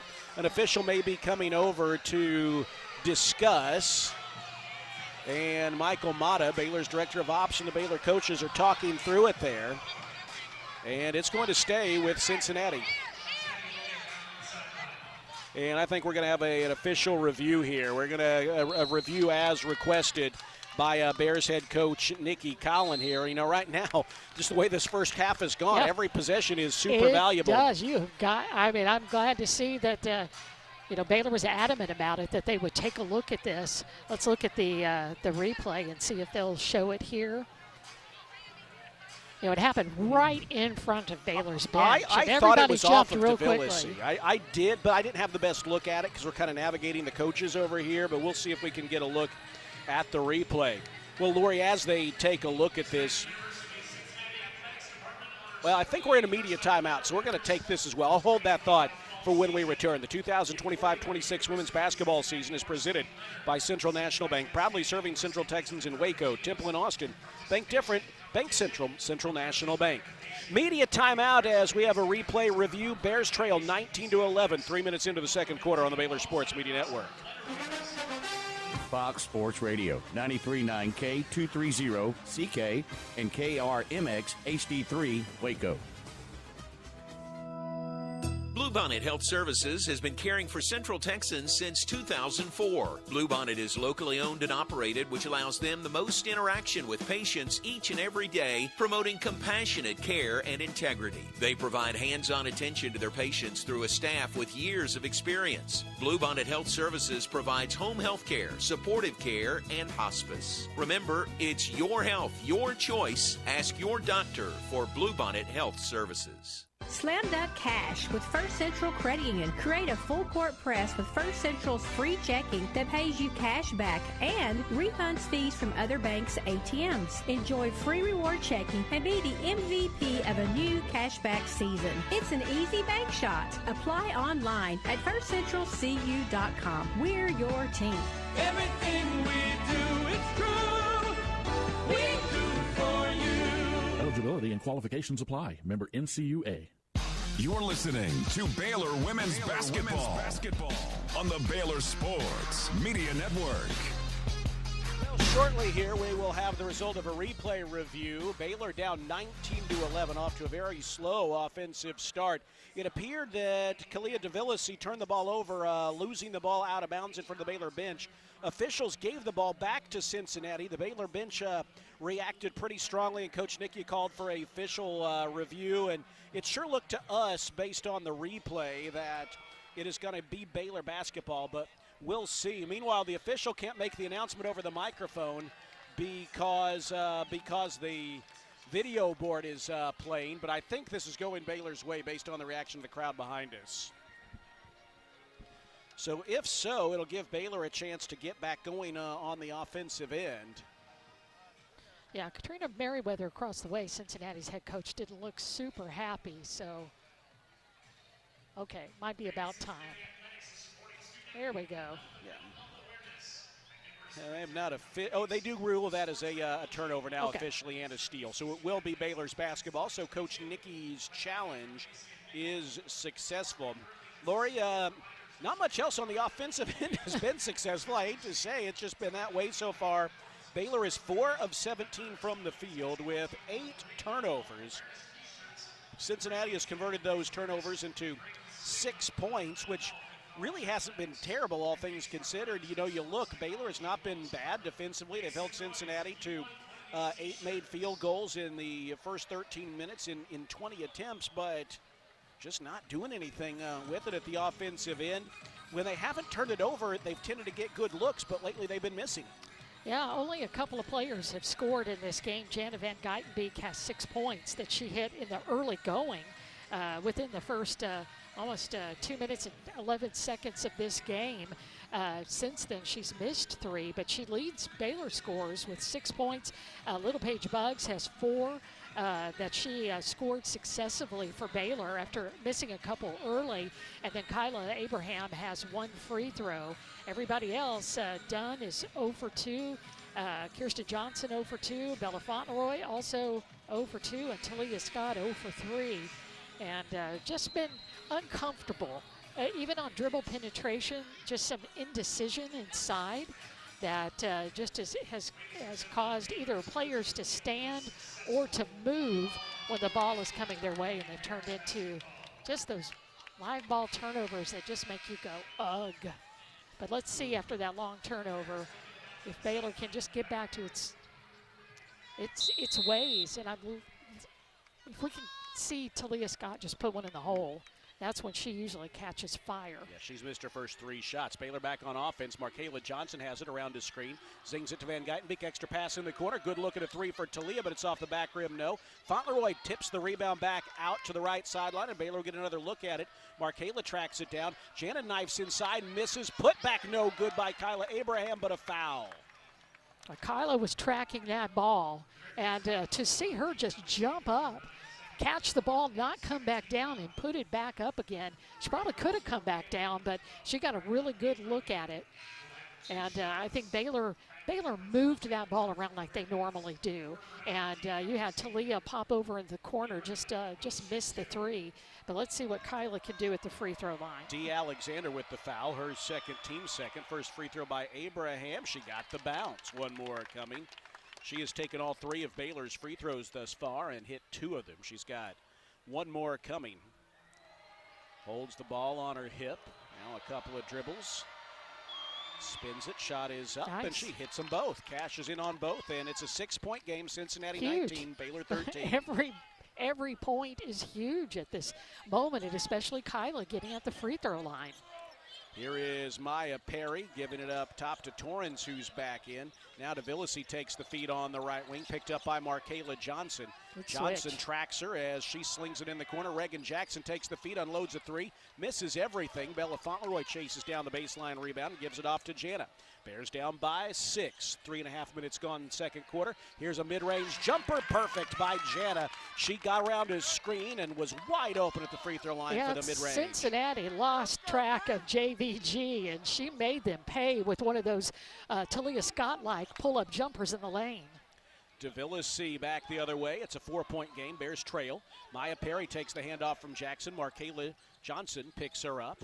Perry surrounded on the left wing, gets it back around a Destiny Thomas screen. Boy, she doesn't need much room. She hits a mid-range jumper left of the key to put Cincinnati back in front by 6 at 21-15. She's their leading scorer on this season at 16 per game. So nearly 17. Back at the other end, Bella knocks down a 3 from the left edge. Good find there by Jana Van Geitenbeek for his second assist, and that cuts the UC lead in half. And that was the way that you execute that. No, there was no pressure whatsoever. And Baylor will get a steal real quickly. A lot of hands on that basketball. Yeah, smothering 2 passes. Markayla Johnson comes away with it. A 3 could tie the game up. Bella's going to drive inside, saw a lane, attacked, and draws the foul. Line change coming for Cincinnati. The foul is on Destiny Thomas. That's her second. Team's third, and it's going to send Bella to the free throw line where she was 9 of 10 from the stripe on Sunday. Markayla Johnson will exit for the Bears as Dariana Little-Page Buggs returns. For Cincinnati, Reagan Jackson, Nadiba, I beg your pardon, out there, along with Crawford, Joya Crawford, a freshman. Ramira Bird out there as well as Maya Perry. Bella Fauntleroy on this season, 88% from the line. And from nearby Springfield, Missouri, right? Because isn't everything close by? Kind of somewhat. They're getting a little further out, but still, there's close by. There's Her only parents 2 are states. here, right? Yep, I think so. There's only 2 states in between Missouri and Ohio, so one more coming for Bella as she hits the first and to the second. Bella, by the way, is averaging 13 points per game in her last 4. And from the free throw line, just deadly. She's got to be near 90% now. Halfway through the first quarter, Baylor within 1, up, back within 3 as Cincinnati gets a mid-range pull-up from Joya Crawford near the lane to go back in front by 3 at 23-20. 4:55 to play first half. Jana Van Geitenbeek hesitates on the right edge, finds Buggs left of the lane. Now outside to Bella. Bella back to Van Geitenbeek, puts it on the floor, retreats beyond the arc, now attacks again, slips inside and can't get the runner to fall. Danced around the rim about 3 times before falling off. Reagan Jackson with it, gives it to Nabita. Nabita drives to the Big 12 logo and can't hit the short jumper. Bella Fauntleroy with another rebound for the Bears. She's got 3. Down by 3, Baylor with possession. Jana Van Geitenbeek knifes inside and can't get another runner to fall. But the ball goes out of bounds off of Cincinnati, fighting for that rebound, and so Baylor has a do-over. Well, it's tough. Baylor has had a few really good looks right at the basket, but just hasn't finished as Abraham exits and Kirsten Johnson is back in for the Bears. Jana will play it in from the baseline. Finds Bella in the corner. Her 3 ties the game. Catch and release from the left wing. Bella knocks it down, and we're knotted up at 23 after Cincinnati had led by as many as 8 here in the first half. Somebody needed to get hot, and it might as well be Bella Fauntleroy. Perry drives baseline, well defended by KJ. Her pull-up is well short. Here comes Baylor the other way. Leading pass to Talia Scott, right edge. She will let it fly off the dribble, and Baylor's in front. A quick 6-0 burst as Talia Scott knocks home her first 3 of the game, her first made bucket, and that will prompt a Cincinnati timeout. Baylor finally, with Talia Scott, getting some space where she could step into that 3. She may have been 2 feet beyond the arc, but that shot did not draw a piece of iron. It just dropped straight through, and Baylor leads 26-23, and they haven't led since the 7:49 mark of the first quarter when they had that 6-4 lead. So Baylor finding some rhythm, and you know what? It always starts on the defensive end. Defense leading to offense. Well, and you look at that, Lori. Baylor is holding Cincinnati to 40% shooting, 1 of 5 beyond the arc. And, you know, we've said it before, and maybe it's a little bit of a cliche, and I don't want to overuse it, but good defense will cover a multitude of other sins. And it certainly will. You know, Maya Perry just is such a good shooter, and they look for her to either just drift over the three-point line or for her to be able to dribble off of the screen into one of those jump shot actions at the elbow. But you know, Baylor has just been trying really hard just to smother her and deny her the ball. And Jana Van Geitenbeek has been on Perry most of the time. 6-0 Baylor run. Cincinnati has it out of the timeout. 3:38 to play first half. Reagan Jackson looks to penetrate. Now slings it back outside to Maya Perry. 10 on the shot clock for Cincinnati. Here is Perry trying to get around a screen. Not a lot of room. She reverses direction, drives into the lane, really walked with it, but there was no call. Now Jackson fires it outside to Crawford, who hits a desperation 3 at the shot clock buzzer to tie the game. But still, Baylor forced him into a tough shot. She happened to hit it. There may have even been a travel in there that was missed. Score tied at 26, 3 minutes to play first half. Bella fires it from right wing to left wing. Here's Talia Scott knocking down a 3. She's heating up. 2 threes for Talia Scott in the last minute, and Baylor's back in front 29-26. What a skip pass from Bella Fauntleroy. She had to sling that ball, but right in perfect position for the 3 ball for Talia Scott. And they called a jump ball. Okay. I thought it was a travel, but they went with the jump ball. Baylor with the tie up there, so it's going to stay with Cincinnati with 2:47 to play first half, and it will be Perry to play it in from the baseline. Perry looking, having trouble, flings it in last minute to Reagan Jackson, who lost it out of bounds. Good defense there by the Bears. They force Cincinnati into a tough throw along the wing. They have picked it up on the defensive end, denying the basketball, getting their hands on the ball, just being gnats and getting in the way and communicating well, especially on switches on screens. Baylor's locked in there, and they're feeling better on the offensive end. Baylor has outscored Cincinnati 7-6 off of turnovers. Here's another opportunity as a cutting Bugs misses the runner. Rebound is tipped around, and DeVillisi, who just checked back in, their second leading scorer, nearly 16 per game, has the rebound. DeVillisi with 4 points. She's hit both of the shots she's attempted thus far. 2:20 to play first half. Cincinnati with the ball trying to tie the game, but Perry misses a right side 3. Bella Fauntleroy knifes into a crowd for another rebound, and here come the Bears. Talia Scott beyond the arc. She thought about it around a screen. Penetrates, attacks the bucket in a crowd. Can't get the tough runner to fall. It floated high in the air and then hit the rim before falling off, and Nabita grabs the board for the Bearcats. Under 2 minutes to play first half. Here's DeVillisi around a screen, getting downhill, sends it out to Perry. Perry attacks, puts up a mid-range jumper, and the Bears are hit with a reach-in. That's going to go against Dariana Littlepage Buggs. Buggs is second, the team's second, and it comes with 1:48 to play in the first half. And Markayla Johnson quickly checks in to ensure that Buggs stays at 2 fouls there. Buggs looking a little frustrated. 4 points, 4 rebounds, 2 assists, and it will be Perry at the free throw line after she works on. She's got some blood. Little blood there, and are they going to check in on her? Oh, she's got a Band-Aid to cover up the blood on her finger there. What's that? I'm good. Yep. I'm fine. Perry, a 77% free throw shooter, hits the first. She's got one more coming. Cincinnati is 3 of 3 from the free throw line. Here's one more on the way. It also is good. Baylor in front, 29-28, a 1-point lead with a minute 45 to play here in the opening half. Talia Scott will bring it up across midcourt against the pressure of Joya Crawford. Bounces it right edge to Van Geitenbeek. Now here's Markayla Johnson attacking and hitting the pull-up jumper in a crowd. Confidently shooting that ball. She's been indecisive some, and so I'm glad to see her do that. Well, DeVillisi tries essentially the same shot and answers. Freshman hitting back-to-back baseline jumpers, and the Bears are in front by 1, 31-30. 80 seconds to play first half. Talia Scott will fire a step-back 3. Perfect. Talia Scott is now at 9 points on 3 of 8 shooting. The Baylor lead is 4, biggest of the day. Minute 4 to play first half. Here's Maya Perry, just a little bit of room. She lets it fly and cashes in on the mid-range jumper. Boy, she does not need a lot of room to let it fly. She's got a good touch.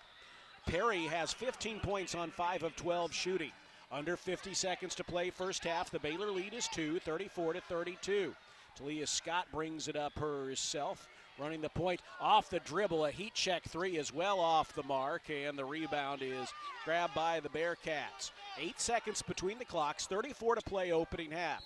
DeVillisi drives into a crowd and a whistle, and that's a foul on Markayla Johnson, her first, team's third. Markayla Johnson is hit with the foul. The Bearcats will play it in with 22 seconds on the shot clock. Yeah, she did not get to her shot when Boo got her. And Perry will trigger from beneath the bucket. Looking, lobs it to Snyder, who just checked in. She gives it outside to Perry, about 10 seconds between the clocks. Now it is Bird driving inside. Did she walk with it? Oh, a foul is called on the Bears. That's going to go against Jana Van Geitenbeek, who was sort of, I guess, undercut there, but that was an awkward-looking drive and dribble there by Bird, who earns the trip to the free throw line. Just a 44% free throw shooter on the year. Cincinnati has yet to miss from the line. Nadiba is going to check in for Delaney Snyder, whose time is brief. Nabita, 6'6 sophomore, excuse me, a 6'5 junior, I beg your pardon. Some size out there, averaging 5 points and about 2 points and 2 rebounds per game. First free throw is good by Bird. One more coming. This could tie the game up at 34. Late first half. Second free throw, in and out. Fight for the rebound. KJ had position and had the rebound, and Nabita fouled her from behind. Deba. Which is why Nabita was in there, was to be able to challenge for a rebound if the ball was missed. They still had one to give, so Baylor will go the length of the floor and try to walk off the first half with a made bucket. 20 seconds remaining, first half, shot clock dark. Baylor trying to close this first half, which was really a slow offensive first half with a strong second quarter. 9 to shoot. Here's Talia Scott driving inside, sees a lane to the basket and finishes. 4 seconds left to play. DeVillisi takes the inbounds. 2 seconds, one. She lets a long 3 fly and banks it off the backboard. Misses the rim, and that's the way the first half draws to a close. Talia Scott with 11 second quarter points. And, Lori, when she got going, that Baylor offense really kind of got going as well. It did, and defense picked it up as well. Baylor really got into its defensive principles and just stuck with them, and that allowed them to be able to put some buckets together, be able to effectively and efficiently run their offense. There in this quarter, in the second, what quarter are we in? We're heading to the third. Halftime. Yes. It just feels like this has been one long 10 minutes. But at the half, Baylor at 37%. But if you look at the quarter, they were really good at nearly 50% and well over 50% from beyond the arc and perfect from the free throw line. Baylor leads 36-33 at intermission. The Nissan halftime report straight ahead coming up from Cincinnati here on the Baylor Sports Media Network. Baylor fans, ready to keep it cool this season? Ice and Easy delivers premium ice lightning fast. From tailgates to restaurants, construction sites, concerts, and races, Ice and Easy has you covered. Game day or work day, keep your drinks cold and your spirits bold. Ice and Easy, we deliver, you chill. Proud supporter of the Baylor Bears. Have you been to the new location of Green Eye Associates yet? You'll still receive the same award-winning service and excellent care from Dr. Green and her dedicated optometrists and staff. But now conveniently located in Woodway right off of Highway 84. Come see the expanded optical showroom and be sure to ask about innovative services like IPL treatments for dry eye symptoms and the brand new sports vision technology. Green Eye Associates, the official optometrists of Baylor Athletics. We don't just build trucks. We build something that's meant to last. That's why the 2026 Toyota Tundra isn't just built in Texas. It's built by Texas, which means the Tundra is built to tough it out and to take it easy. Built to carry tradition and to make new ones. Built to roll with the punches and to go the distance. Built stronger, built louder, built here. The 2026 Toyota Tundra. Built in Texas, driven everywhere. Test drive at your local Toyota dealer or visit Toyota.com today. Right now, qualified buyers get 2.99% APR financing for 72 months, plus $1,000 subvention cash on a new 2026 Tundra. Toyota, let's go places. Feature availability differs based on trim. See Toyota.com for offer details. Offer available in select states and ends 2/2/26. You're listening to live coverage of Baylor women's basketball. Now, it's time for the Nissan Halftime Show. Brought to you by Central National Bank, proud season sponsor of Baylor women's basketball. Texas Farm Bureau Insurance, championship partner of Baylor Athletics. Visit Texas Farm Bureau Insurance online to find a local agent today. Nissan, innovation that excites. Libman, America's trusted brand name in cleaning. Premier ER and Urgent Care. Feel better now. Stay tuned as we break down the first half. Check in on scores and more. All coming up on the Baylor Sports Media Network. Well, the Bears got off to a really slow start offensively in this game and really into the second quarter. They had at one juncture just 11 points on the game 2 minutes into the second quarter, but erupted for 25 over the remaining 8 minutes, and you hope that's a sign of things to come. Still, it's a tight game at halftime. The Bears lead 36-33, so we welcome you into the Nissan Halftime Report. Nissan, innovation that excites. You know, the numbers kind of evened up because Baylor shot well to end the second quarter, particularly got going with Talia Scott, all 11 of her points after in the last 8 minutes of the first half. Cincinnati outshot Baylor 43-38%, but Baylor much better beyond the arc, 7 of 16, 44%. Cincinnati 2 of 8, both teams 5 of 6 from the free throw line. Both teams really turned the ball over quite a bit to start, but then settled in. Since Baylor has forced 9 UC turnovers, Baylor has given it back 8 times and outscored Cincinnati off of those turnovers, 7-6. Rebounding even at 18. Baylor with a good edge on the second chance point docket, 7-2. against the Bearcats. Baylor so far with 7 assists on 12 made field goals. Cincinnati with 7 on 13. The Bearcats are led by Maya Perry. She averages 17 on the year.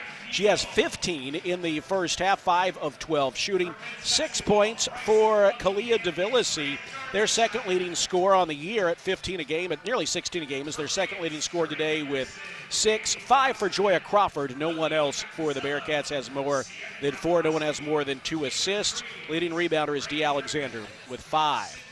For the Bears, Talia Scott leads the way with 11 points on 4 of 10 shooting. She also has a rebound. She's 3 of 7 beyond the arc. 8 points for Jana Van Geitenbeek, 3 of 9 from the field, 4 assists without a turnover, 1 rebound. Bella Fauntleroy also has 8 points for the Bears, 2 of 4 from the floor, 2 of 2 from downtown, 2 of 2 from the free throw line. She has 4 rebounds. Dariana Littlepage Buggs, 4 points, 4 rebounds for the Bears. 3 points all at the free throw line from Kyla Abraham. A solid 3 of 4 from the stripe for her. Markayla Johnson has 2 points. Kirsten Johnson and Yuting Dunn played in the first half, but did not score. It all adds up to a 36-33 Baylor lead here at intermission. We are at Fifth Third Arena, where the Bears will try to close out this 2-game road trip with a win. Looking to hold on in the second half. It's a busy day in the Big 12. First place Bears tied with TCU to start the day. We'll see who else is in action. The Baylor men get going here a little bit later on tonight against Colorado. Lori will take you on a tour when we return. Again, Baylor 36, Cincinnati 33, our score at halftime on the Baylor Sports Media Network. Baylor fans, ready to keep it cool this season? Ice and Easy delivers premium ice lightning fast. From tailgates to restaurants, construction sites, concerts, and races, Ice and Easy has you covered. Game day or work day, keep your drinks cold and your spirits bold. Ice and Easy, we deliver, you chill. Proud supporter of the Baylor Bears. Hi, I'm Jim Turner at Jim Turner Chevrolet in McGregor. As we celebrate our 10th year anniversary, I want to say thank you to all of our customers. Our dealership is more than a business to me. That's why when you come see us for a reliable new Chevy or award-winning service, we treat you like family. Come see our new collision center, now open to serve you even better for many years to come. Enjoy the game, then come see us at Jim Turner Chevrolet in McGregor. Together, let's drive. Hellberg Barbecue is a family-owned business started here in Waco, Texas, and proud to serve the local area. They love to cater all kinds of events, big and small. Serving Baylor and its families is one of their favorite things, and they even ship barbecue nationwide. Check them out while here in Waco or online and support one of Waco's local barbecue restaurants, Hellberg Barbecue. Salt, pepper, and a whole lot of prayer.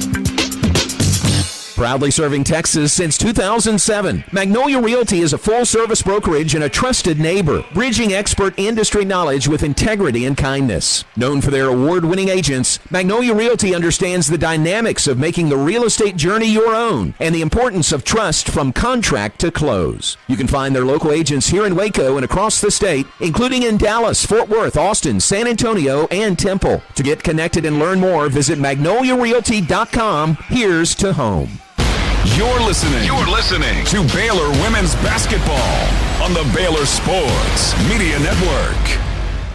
Back here at Fifth Third Arena in Cincinnati, Ohio, on the campus of the University of Cincinnati. Baylor with a 3-point lead at the half, 36-33 over the Bearcats. Baylor down by 4 at the end of the first quarter, put together a 25-point second quarter, and pulled back in front of Cincinnati again, the score at the break, 36-33.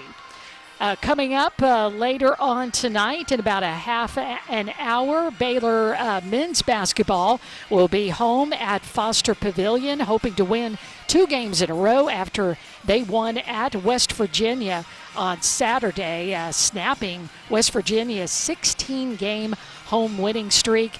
Today they will play Colorado tonight at 7 o'clock before the Bears will get back on the road again for another big test at number 7 Iowa State on Saturday in Ames. Also very exciting to see number 1 Acrobatics and Tumbling opening its 2026 season. They've got a matchup at number 11 St. Leo in Florida on Friday night. And Baylor softball opening up the 2026 season with the annual Getterman Classic at Getterman Stadium. Those games held Thursday through Sunday. The Bears will play 5 games, including the season opener versus number 22 Mississippi State on Thursday. The Bears will also face New Mexico, Wichita State, and Northwestern State on opening weekend for Baylor softball. And then men's and women's tennis will be back in action. The Bears men's tennis team will face number 4 TCU tomorrow before they host Texas A&M on Monday, and then the ITA National Indoors February 13th through 15th. And then the Baylor women's tennis team will have a couple of tough tests this week as they host Rice on Friday and then number 23 Washington on Sunday. So that's a look around Baylor athletics, and during our second half we'll continue to follow men's basketball back at Foster Pavilion as they will take on Colorado. Now to Big 12 women's basketball. Only one other game is underway right now, and that's Utah at UCF. So they're underway because they're in the Eastern time zone like us. And the Utes leading the Knights 21-17 midway through the second period. Other games that are coming up, number 14 TCU will host Houston. BYU is at Kansas. Arizona will host Kansas State. Oklahoma State on the road at Arizona State.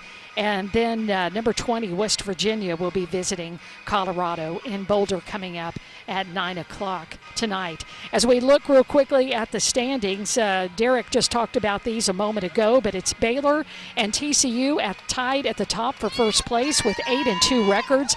Number 18, Texas Tech, and number 20, West Virginia, just a game behind with 8-3 conference records. And then Oklahoma State at 7-3, depending on where they land tonight after their game, followed by Colorado, Utah at 6-4, and Iowa State by itself at 6-5. So everybody's kind of cluttered together. BYU, Kansas State, and Arizona State also still within shouting distance with equal 5-5 records. But our focus tonight is on Baylor women's basketball, and they are leading at the half over the Cincinnati Bearcats 36-33. And when we come back after the break, we'll get you ready for the second half of this game from Fifth Third Arena at the University of Cincinnati. Again, Baylor 36, Cincinnati 33. You're listening to Baylor women's basketball on the Baylor Sports Media Network. You hear that? That's Lori. the sound of Pepsi Zero Sugar, the better tasting, more refreshing Zero Sugar Cola. Listen to that endless pour. Pure refreshment. If it sounds this good, just imagine how it tastes. Oh yeah, so good. Pepsi Zero Sugar. Let your taste decide. Energy, passion, unforgettable moments. That's Baylor softball at Getterman Stadium.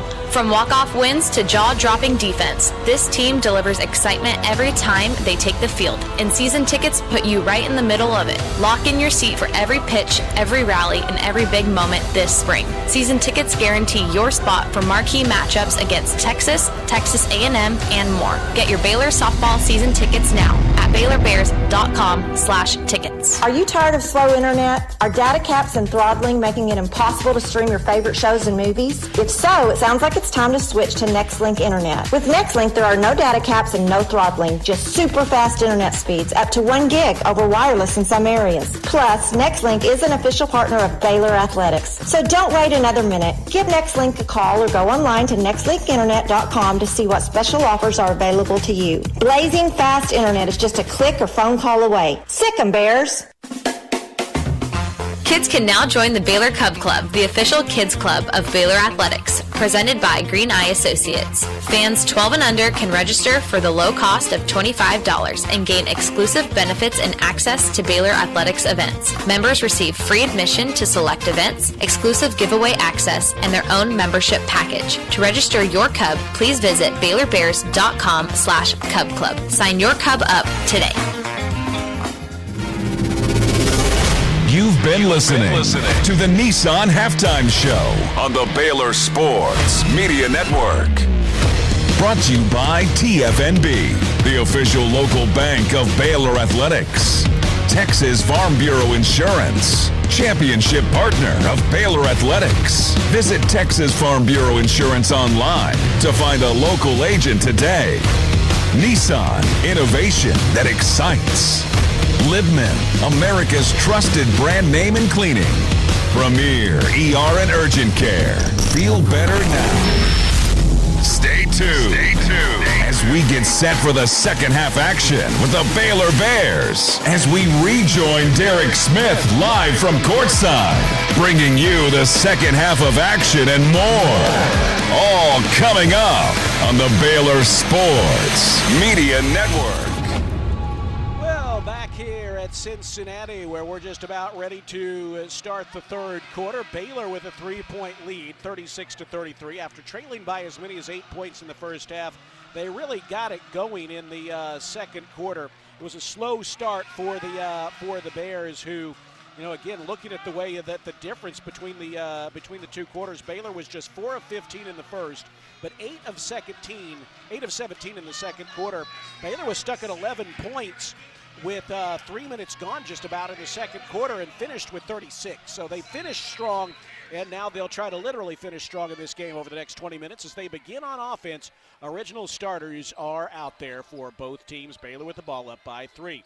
Bella takes the feed and drives inside, knives to the basket, sends it to Talia in the corner. She moves purposefully along the baseline. Baylor is able to save it and send it back outside to Van Geitenbeek. 10 to shoot for the Bears on their first offensive possession of the second half. Jana weaves inside, kicks it to Bella. 5 to shoot. Bella knifes inside, leaves the runner short, got her own rebound, and is fouled on the way back up. She didn't have a lot of time. She had to make a move. She did, missed the runner, but stayed with it, got her own rebound, and drew the foul on Destiny Thomas. That is Destiny's third and the team's first, and it's going to send Bella Fauntleroy back to the free throw line. You know, Bella rolled her eyes there, I think, just because she missed that putback or maybe put herself in that situation, but she drew another foul. And to get Thomas out of the game, that is important, and Bella getting a chance to go to the free throw line again. Well, Bella off to a good start at the line, 2 for 2 after going 9 of 10 on Sunday. First one is good. She's got one more coming. She's at 9 points. She hits this, she could become the second Bear in double figures. One more coming. It is good. And the Baylor lead is 5, 38-33. You know, coming into this game from the free throw line, Bella was 43 of 49 for 88%. She's 4 for 4 today, so picking up that foul on shooting was incredibly important. Reagan Jackson has it for Cincinnati. Their first look at the bucket of the second half. Here's Torrance cutting to the free throw line, taking the feed and missing a pull-up jumper. Dariana Little-Page Buggs collects the rebound for the Bears. Buggs takes the feed from Talia Scott and swings it left edge to Bella. Bella crosses over, picks up the dribble, fires cross court to Talia Scott. Her three is a bit too strong. Nice job there by Buggs, knifing inside to get in front of the rebound. UC ties her up, and it's going to go back to Cincinnati. But that was some good hustle there to at least get the possession arrow back Baylor's way. That's something that Buggs just excels at. And again, you just know where the ball is coming off. Wow. Yeah. Torrance with an aggressive tie-up. But here is DeVillisi, Cincinnati with their lead stars out there, but with Mary Carden out there now in place of Thomas, who picked up her third foul early in the second half. Minute and a half gone in the third quarter. Here is DeVillisi wanting to drive inside, putting up an awkward runner and hitting as she draws the foul. She's got a chance at a three-point play. That's good body control there by the twisting DeVillisi. who is fouled by Jana Van Geitenbeek, her second, team's first, and she's got a chance at a three-point play. It's a tough shot there by DeVillesi.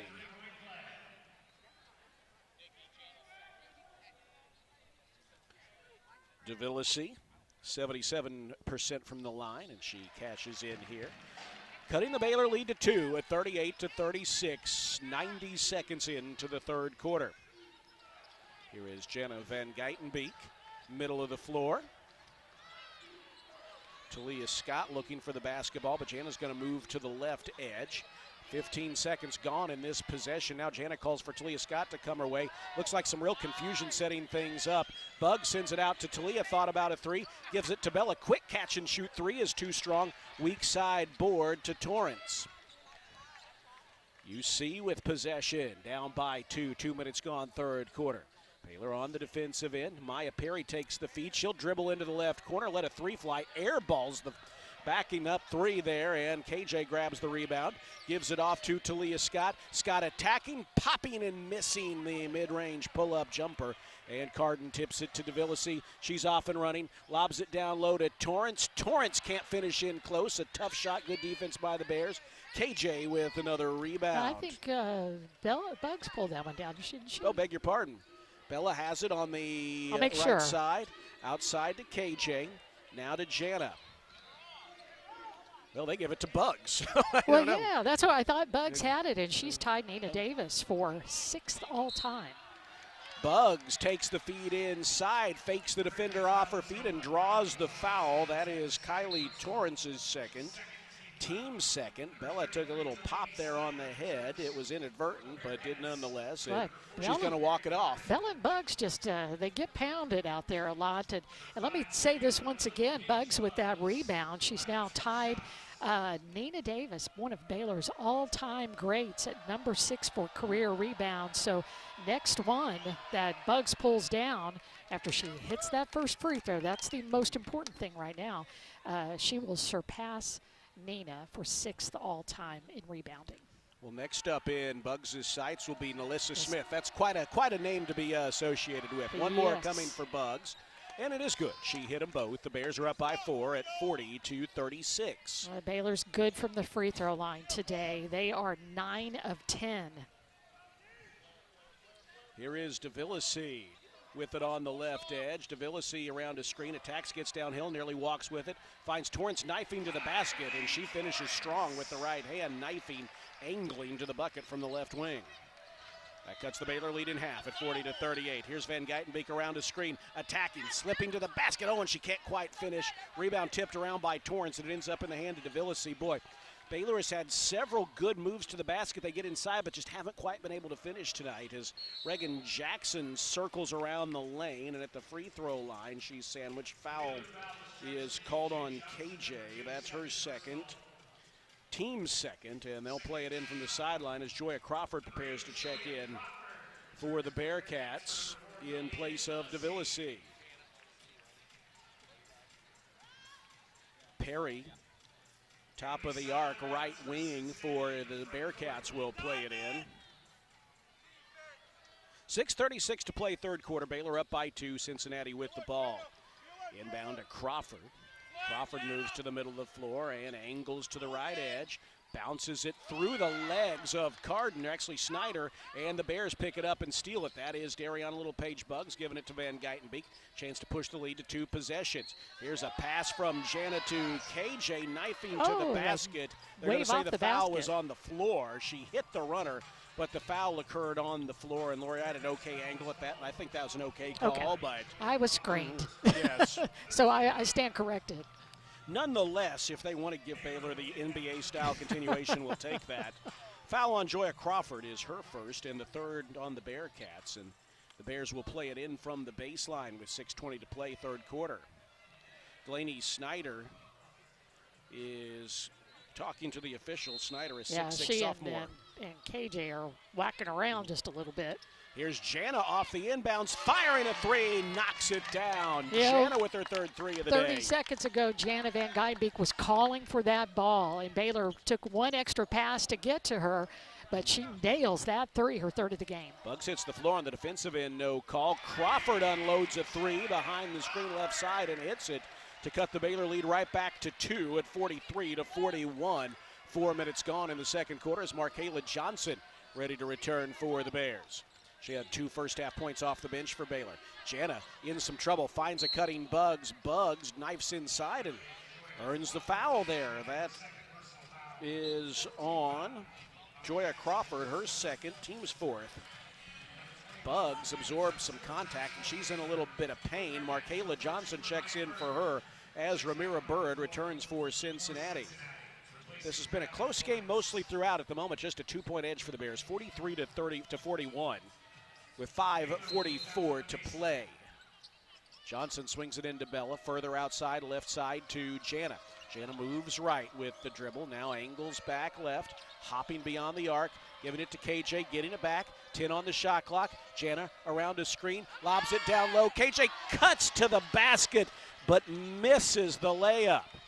Oh, a good design there as Jana spikes the pass out of bounds. Lori, Baylor could be up in this game by about 10 or 12 points if there'd just been a few shots that were right there at the rim that they could finish.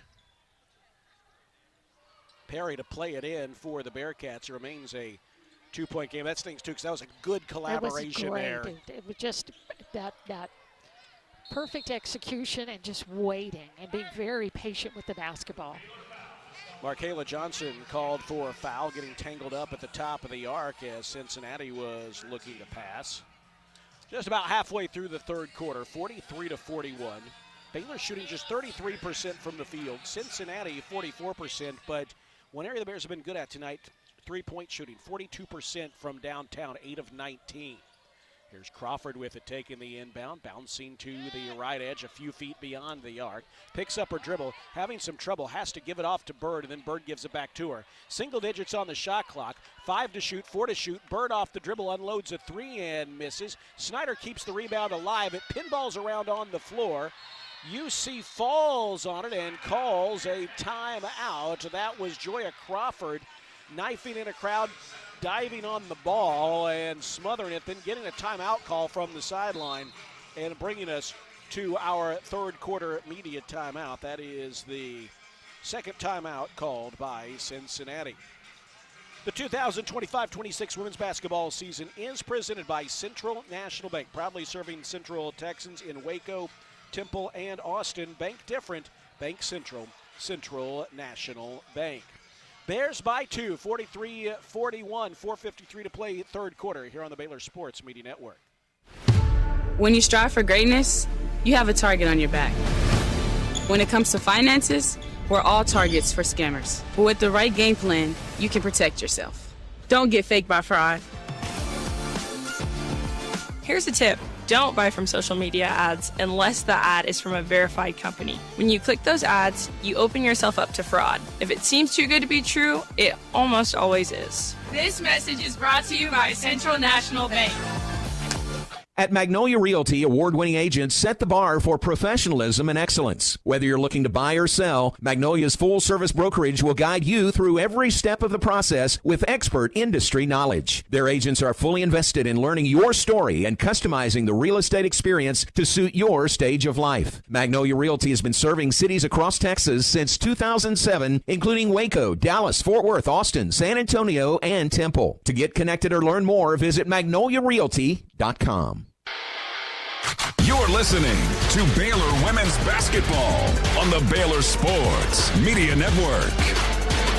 Big 12 matchup on the road for the Bears, who begin the day tied for first place in the conference. A win would ensure that they are no worse than that. But this has been a hard-fought matchup tonight for the Bears, who lead UC by just 2. The Bearcats were 3-7 in Big 12 play to start the year, coming off of a heartbreaking loss for them to Houston at the buzzer. But tell you what, they've played like a determined team, and I'd say this, though. Some of that is Baylor just missing some layups and being uncharacteristic, and being a little sloppy at times with the basket. Yeah, especially early, but I think you and I counted at least 5 clearly open layups that the Bears have just not been able to get to drop. It's almost like a little bit too high off the glass and a little bit too hard. I mean, you're going in there with all of your, every bit of momentum going there. But, boy, that last one was a really nice find from Jana Van Geitenbeek to KJ. And KJ just went into the basket confidently, wide open, and just could not get it to drop. Those are just tough. But now it's for Baylor with not being able to pull down that defensive rebound. Cincinnati maintains possession, and they'll come back with, 19 seconds on the shot clock. Yeah, they were able to kind of smother on that, as you said, and get that timeout. So they'll hold on to it at the moment. Yeah, and right now you've got Cincinnati and Baylor just trading scores. Baylor scored its first 4 points just from the free throw line. Its other bucket, or only bucket of this third quarter, is that Jana 3. But it seems like every time that Baylor does something, Cincinnati comes back and answers. Bella hits 2 free throws, then Tbilisi comes down and gets an and one. Bugs hits 2 free throws, Torrance follows, and then the 2 threes follow each other. Out of the timeout, Cincinnati plays it in. Maya Perry airballs at 3, taking the handoff from Carden, but there to clean up is Joya Crawford for Cincinnati. Tie the game up at 43. That was Ramira Bird, rather. Bella tries to answer with a 3 but misses, and now Cincinnati has a chance to claim their first lead of the second half with 4.5 minutes to play here in the third. Crawford fakes a pass and off the dribble hits a 3 from the left side. Cincinnati back in front, 46-43. Baylor now trailing for the first time in the second half. Here is Jana Van Geitenbeek against the defense of Reagan Jackson, now picked up by Crawford. Crawford, a tough defender, who actually has a Baylor tie, we'll tell you about it. Talia Scott takes the feed with 10 seconds to shoot, finds Bell at the free throw line. She'll miss the jumper. Rebound spiked beneath the bucket by Markayla Johnson, but grabbed by Crawford. Crawford into the front court for the Bearcats. Angles to the middle of the floor. Now swings at left edge to Jackson. Fakes a pass, lets the 3 fly, and gives Cincinnati a 6-point lead. They've scored 11 straight points, and they are in front, 49-43. 3.5 to play in the third. Talia Scott knifes inside, kicks it out to Jana, lets a 3 fly, perfect. Jana snaps the 11-0 run. Van Geitenbeek with 14 points, most on the Bears. She is 4 of 7 beyond the arc this evening. That cuts the Cincinnati lead in half, 49-46. Crawford on the dribble, high left side, finds Jackson. Jackson attacking, contact, bumps into Talia Scott, and Talia called for the foul. That's Talia's second and the 4th on the Bears, and it brings us to our third quarter media timeout. Cincinnati on an 11-3 run. Mentioned Joya Crawford, freshman for Cincinnati. She's a native of Dyersburg, Tennessee. Baylor freshman student manager Jasmine Jordan was a high school teammate of hers. That's Jasmine is from Dyersburg, and she does a great job for the Baylor women's basketball program. And tonight they're on opposite sidelines after being teammates in Dyersburg, Tennessee. So we hope Jasmine has bragging rights, obviously, after tonight. But at the moment, it's a 3-point lead for Cincinnati. Hey, Bears fans, this basketball season, make Pepsi your go-to game day drink because it's the only drink for basketball watching. Pepsi, that's what I like, proud partner of Baylor Athletics. 3:11 to play third quarter. Bears trail 49-46 on the Baylor Sports Media Network.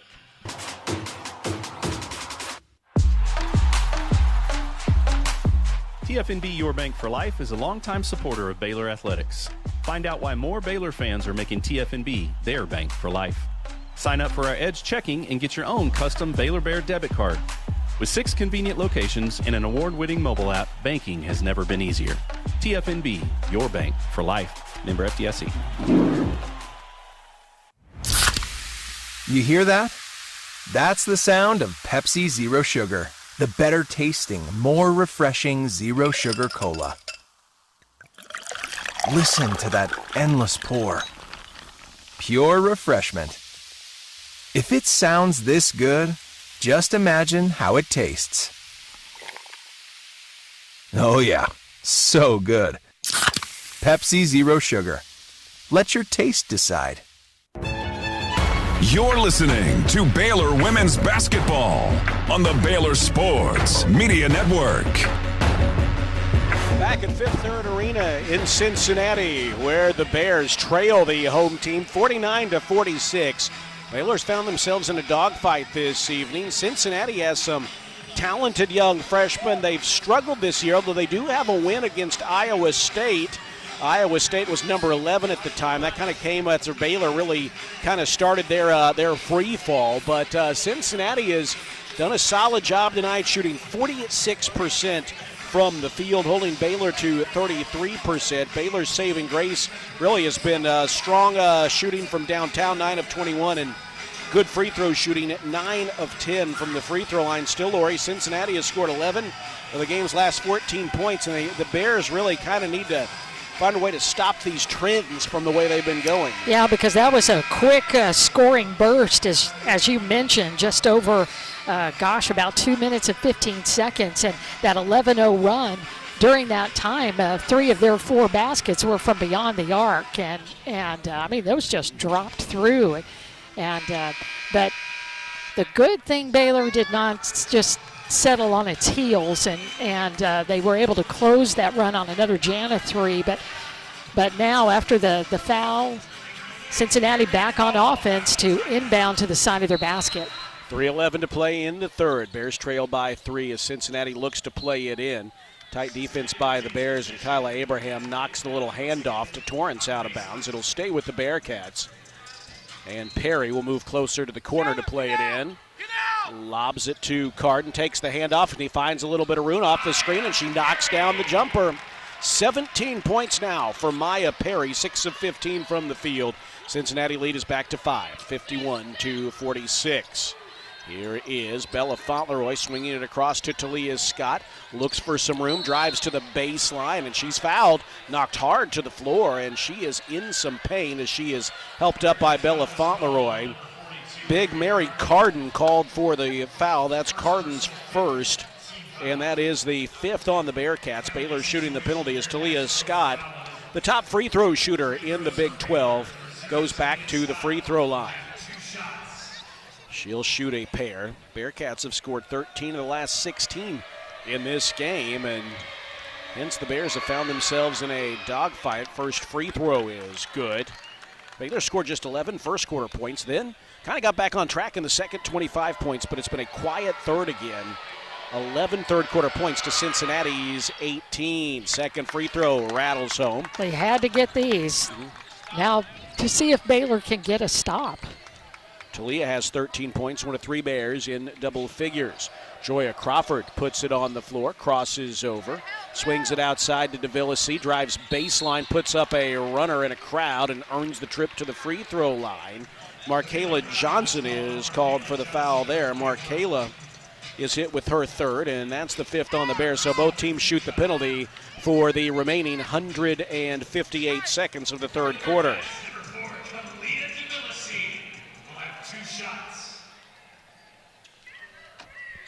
DeVillasi to the line. 77% from the stripe this year, and 1 of 1 tonight. Now 2 of 2 as she floats in the first.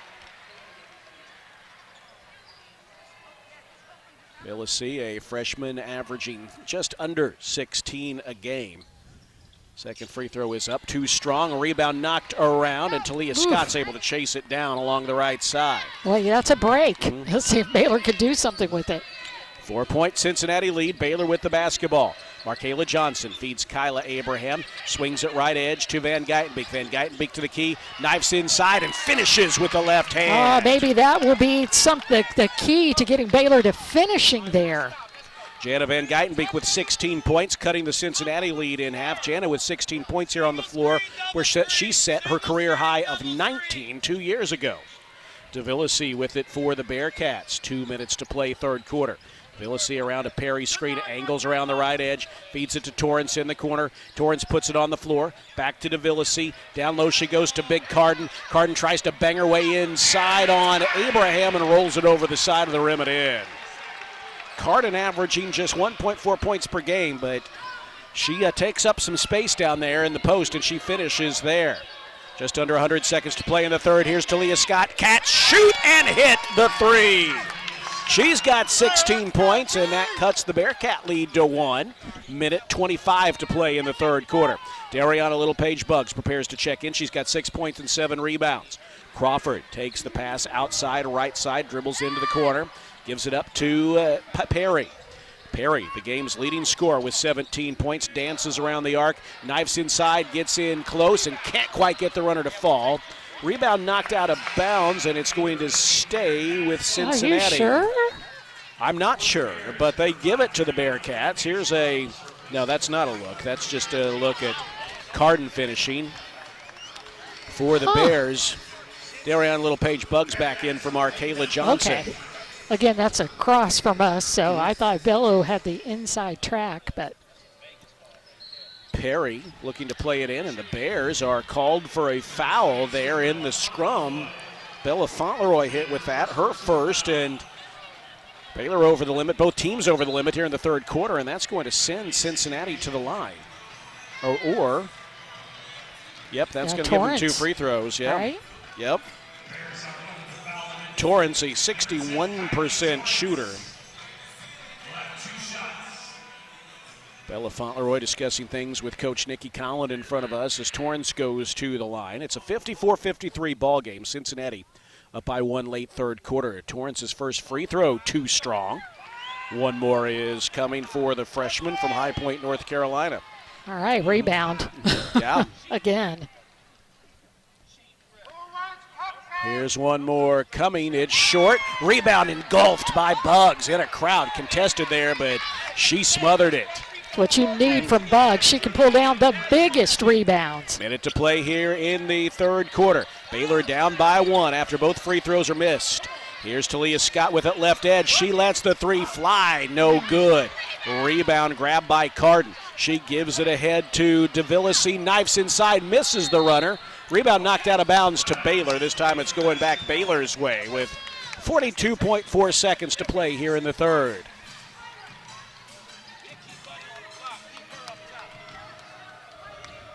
Baylor really looking to do a little better on the boards. They trail Cincinnati there 29-25. Baylor with another chance to reclaim the lead. 34 seconds to play in the third.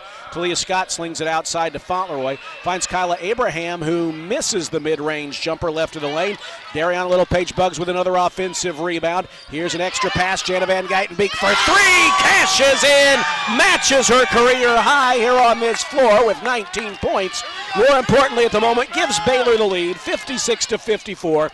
10 seconds to play third quarter. Shot clock dark. Cincinnati can play for the final look at the bucket. DeVillisi sees a lane to the basket. She's cut off by Abraham. 2 to shoot, 1 to shoot. Forces up a tough jumper and misses as the third quarter draws to a close.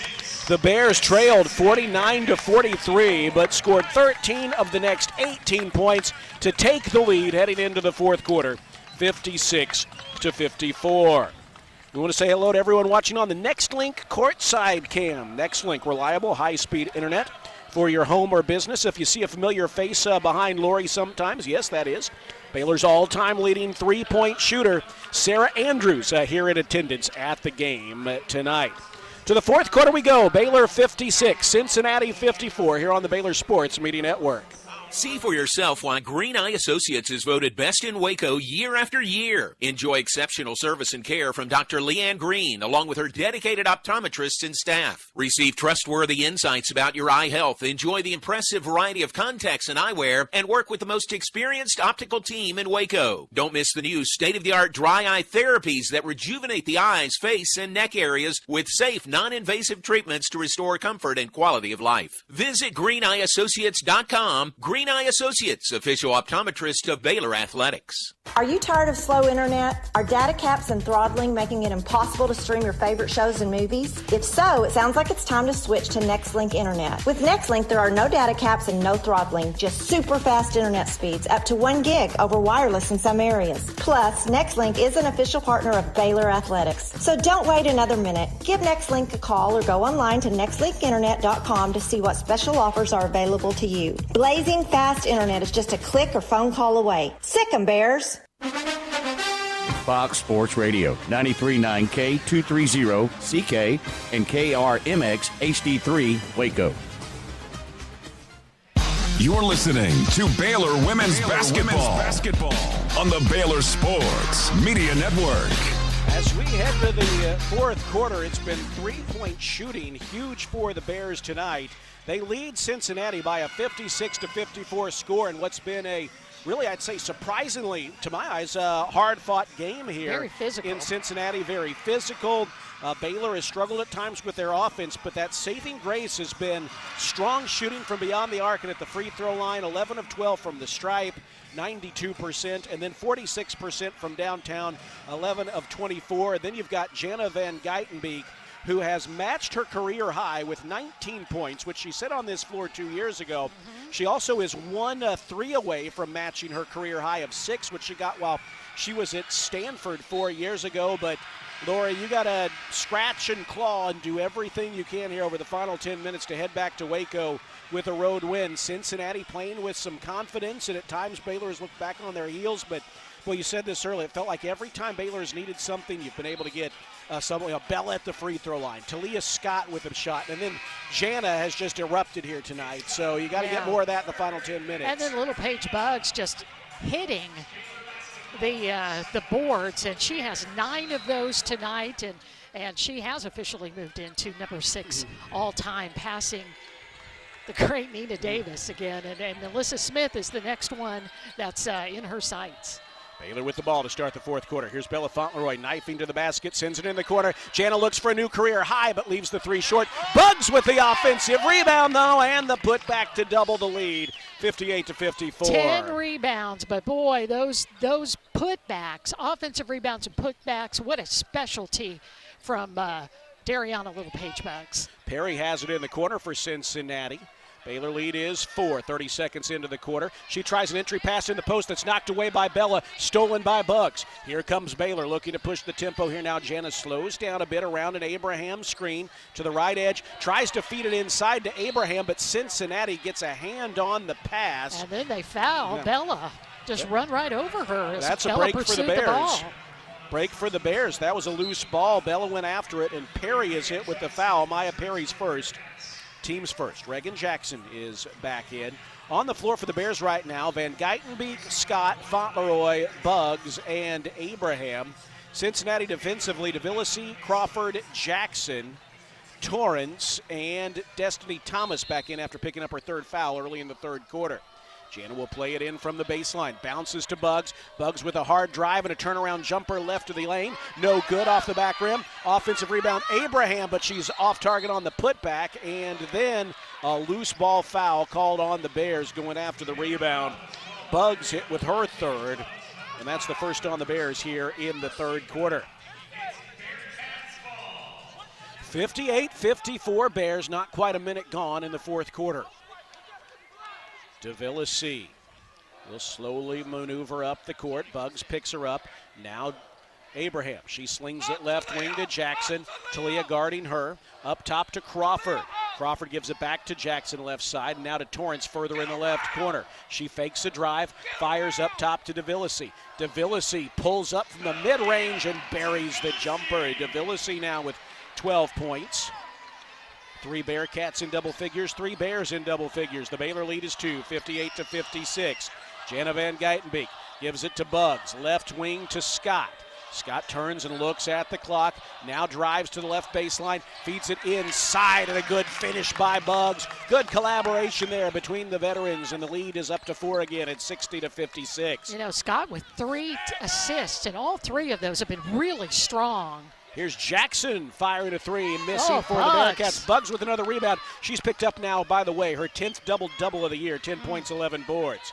Van Geitenbeek with 2 minutes gone in the fourth quarter gives it to Talia Scott. She finds Buggs right of the lane, sends it outside. Bella is open. Her 3 is online, but too strong. Offensive rebound, Abraham. The Bears will get another look at it. Van Geitenbeek to Talia Scott between the circles. Buggs up to set a screen. Torrance picks it up. Here is Buggs taking the feed, nearly loses the ball. It trickles out of bounds. Who touched it last?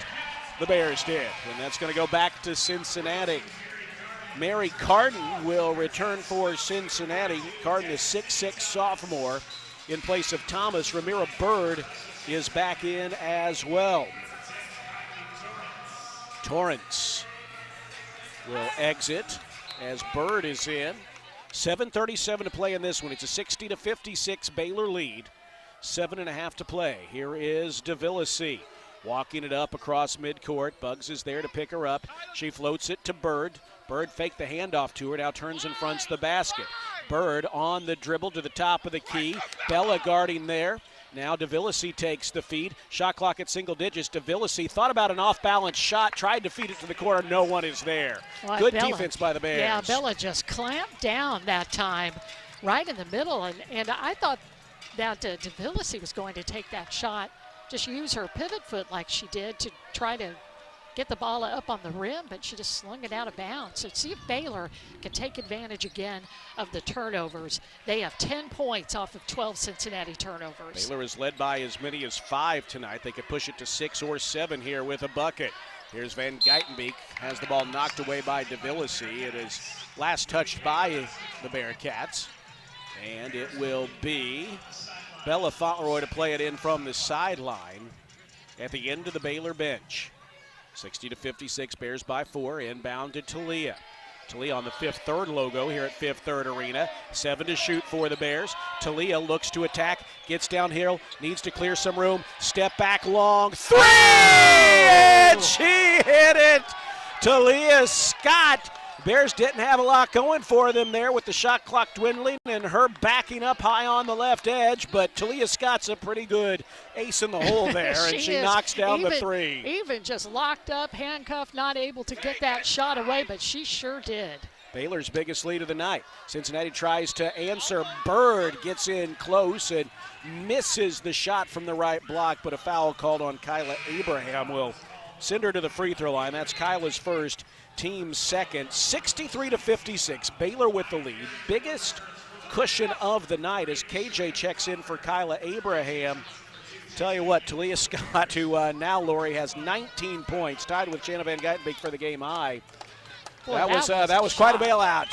But, you know, you just sit there and watch Talia Scott shoot. And, my goodness, when she gets, I think she shoots sometimes with that air under the basketball, and she's just a scorer. She is just a scorer. I think Cincinnati's shooting. It's taken a while to develop. Oh, I see why. It's because Ramira Bird was getting attended to by the trainer. May have been blood or maybe even a contact lens by the way they were talking through this.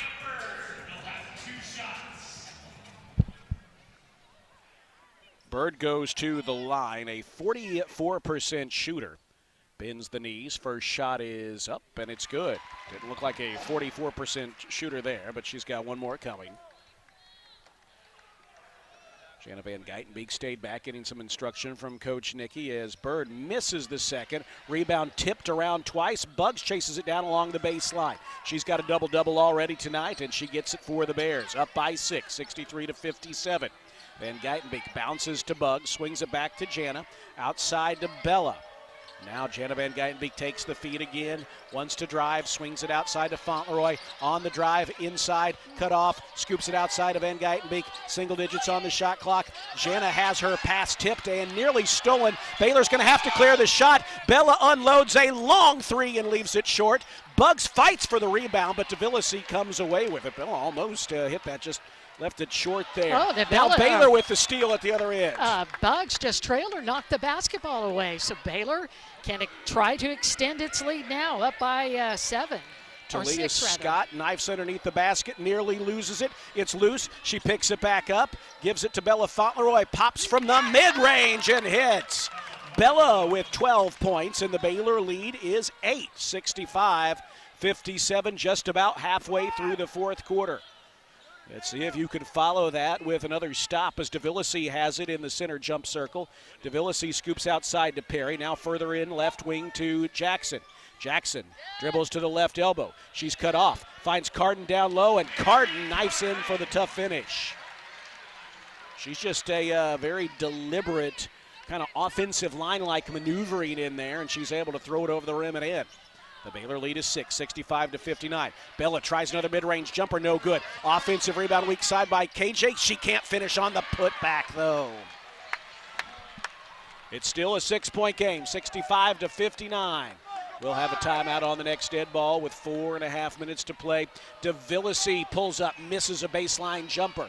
Bella Fauntleroy with another rebound. Bella Fauntleroy with 12 points, 6 rebounds, and 2 assists tonight.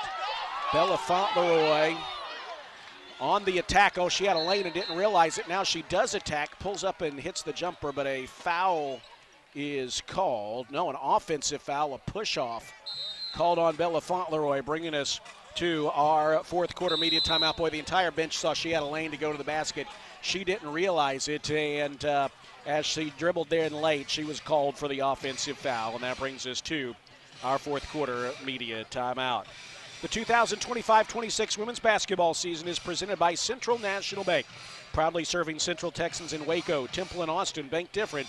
Bank Central, Central National Bank. Final 4:15 straight ahead here from Cincinnati. Baylor 65, Cincinnati 59. You're on the Baylor Sports Media Network. We don't just build trucks. We build something that's meant to last. That's why the 2026 Toyota Tundra isn't just built in Texas.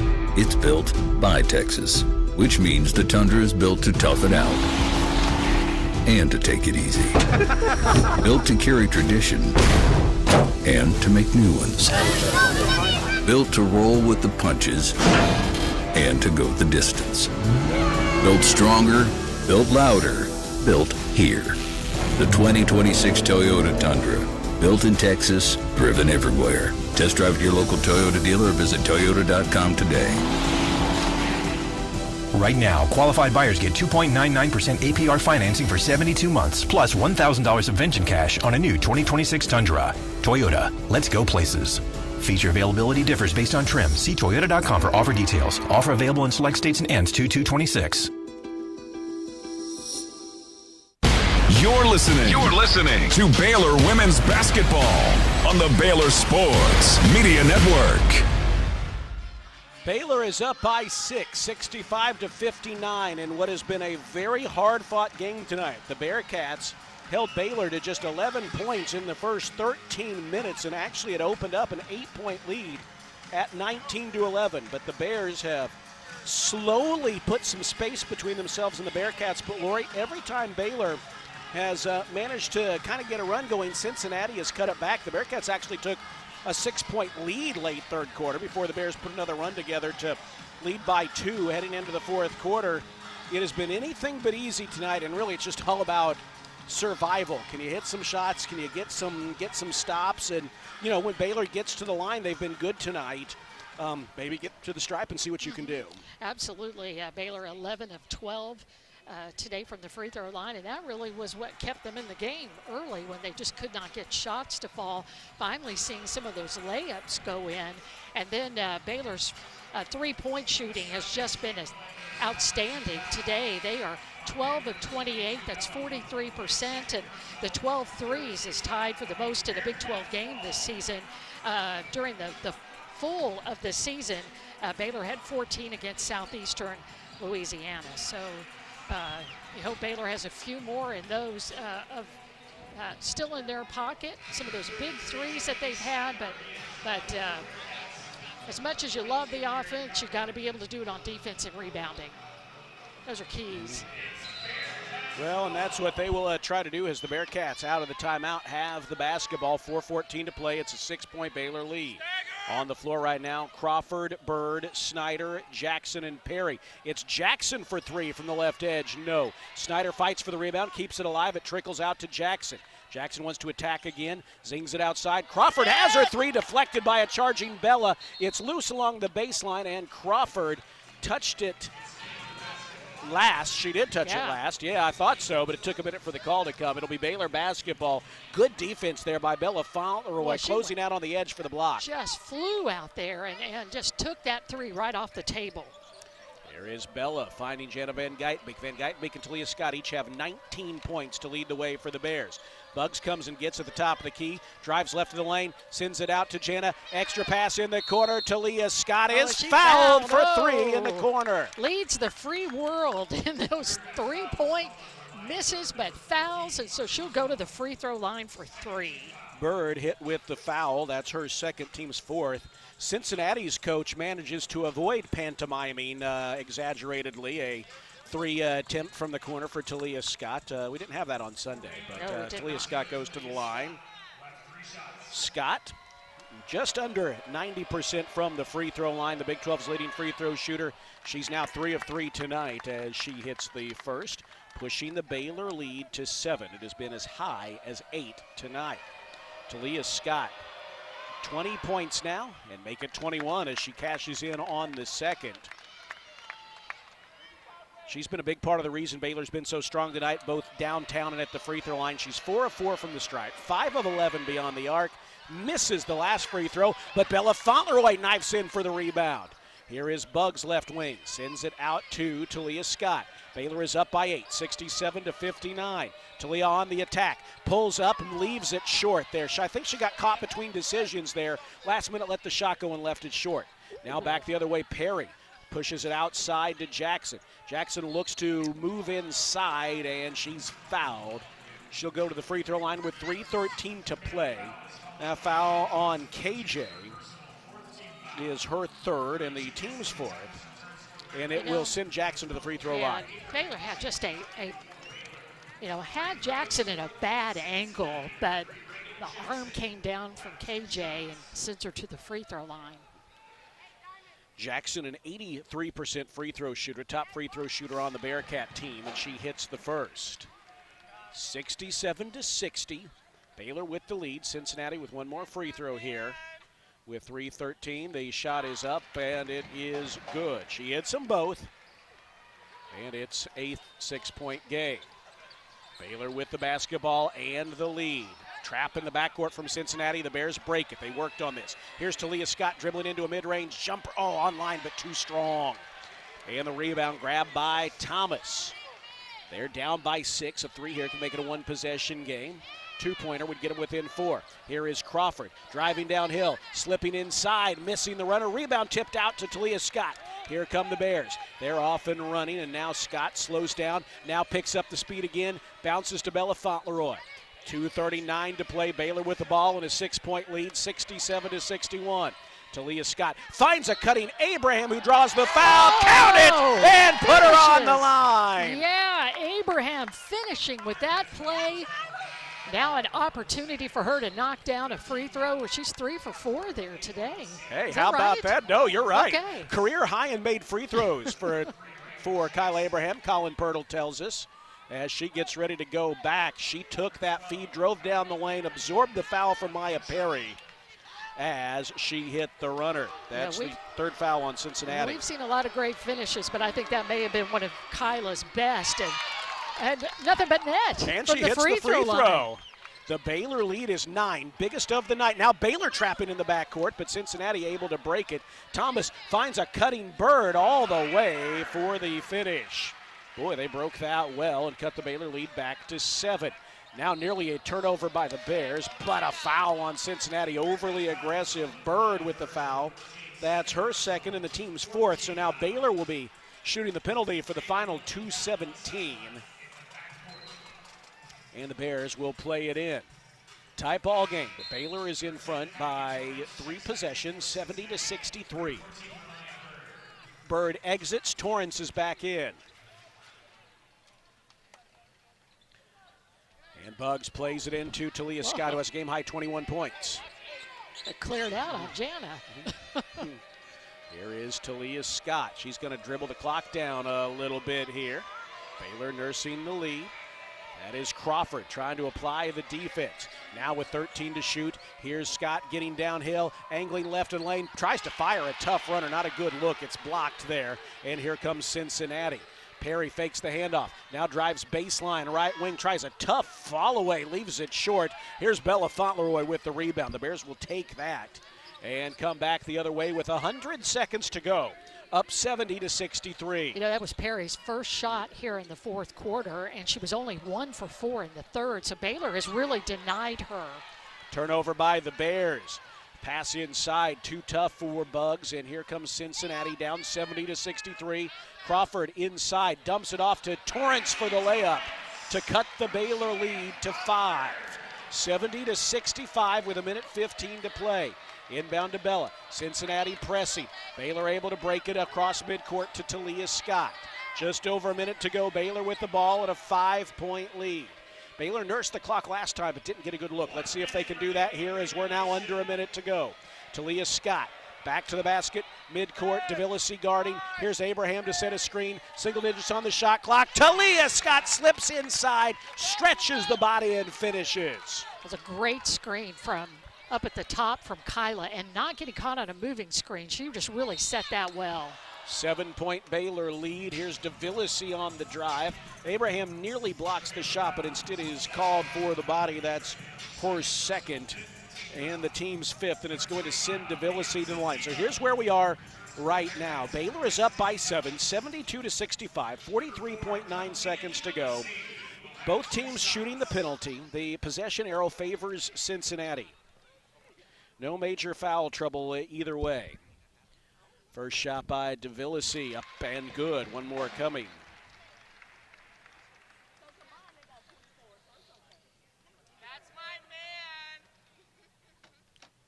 One more is coming. It's up and it is good. She hit them both, and we've got a timeout here with 43.9 seconds to go. 72-67 is the score. Coach Nicky calling the timeout. It's going to be a full timeout for the Bears. And, you know, we see Coach Nicky do this. She's been able to save her timeouts here, and she's going to try to set something up here. Now, you know, Cincinnati, so right, you look at this 43.9 seconds to go here, Lori. Cincinnati is kind of right there on this point where they can't let Baylor play it out. They're going to have to try to force a turnover or foul. Maybe not right away. They have the benefit of not doing it right away. But it's probably going to need to be in those first, 10 seconds or so? Yeah. Because it's a two-possession game, not a one-possession game. Yeah, absolutely. Take care of the basketball. Even when you've got, the ball in Talia Scott's hands, just watch for Cincinnati trying to dig that basketball. You got to just be good at that. And then for the Bears, just to take some time off the clock if they can, or if they're fouled, get to the free throw line and knock them down. Baylor is 14-16 from the line today. You absolutely want the ball in the hands of Talia Scott and Bella Fauntleroy. They're in rarefied air when it comes to shooting free throws, with Talia Scott over at 90%, and you've got Bella just under that. Well, you've got Jana Van Geitenbeek, who's matched her career high with 19 points. You've got Talia Scott, a game high 23. Bella, who's averaging 13 points a game over the last 4, has 12 today, and Bella is going to play it in. She will trigger the inbounds at the top of the three-point arc, edge of the Baylor bench. She's out there with Bugs, Scott, Markayla Johnson, and Jana Van Geitenbeek, who we will talk to coming up on the First Central Credit Union postgame show. Bella looking now. The Bears start their moves. Jana is slipping in to get it, and Bella calls a timeout, and Baylor has 2 timeouts left. Even after that was called, good. You don't try to. Yes, you don't want to have a turnover right here. Right. Sometimes Coach Nicky talks about she can sometimes live with those turnovers where you have a 5-second call. Sometimes you just are covered up and can't get that. But Cincinnati did really good denying the basketball to anybody. That's a good timeout. And see what Baylor could do to be able to break that and get the ball in. Coach Nicky with the clipboard designing plays here. They call it the whiteboard, not really the clipboard. And now Bella once again into the Baylor bench to play it in. She's got Talia and Bugs at the top of the three-point arc, her side of the floor. Markayla and Van Geitenbeek on the opposite end of the floor for the Bears, just across midcourt. Bella to play it in. Baylor by 5, 72-67, 43.8 seconds to go. Bella has the inbounds knocked out of bounds by the Bearcats. And that was Bird knocking it away. They may look at that to see if she reached over the line. That's what Bella was saying. That's a good call. And the coaches talked about this. They talked about this in film, that Cincinnati might reach across here. They're looking to see if she reached across. And now Coach Nicky is asking if they can look at that. I think they were looking to see if it was last touched, if it bounced off of Fauntleroy. But Coach Nikki's saying that did they reach across here? Because they talked about this. Cincinnati will reach across there on the inbounds. And Bella called it right away, so I think that's wise. I mean, at this juncture in a close game, you got to take a look at those. They are examining things to our left here on the bench side of the floor here. Baylor up by 5. 43 seconds to go as they review this. Here's a look at the play. It's not going to be a great angle for us. That ball never came close back to Bella. So we'll see. Can they review whether or not she reached across? I don't know what kind of angle you'd have to have, though, Lori, to be able to see that. That's maybe the question here. I think we can safely say Baylor is going to maintain possession one way or the other. But then the question is, did they reach across? Because you're not allowed to do that. And what kind of angle do they have to look at? If they're looking at the TV broadcast with that angle across the way, can't tell. Yeah, that angle we saw is not going to be helpful in any way. And they're taking a look at it. Coach Nikki asking for an explanation here in front of us. Tony Green talking the team through the strategy on the defensive end after Baylor is able to get it in.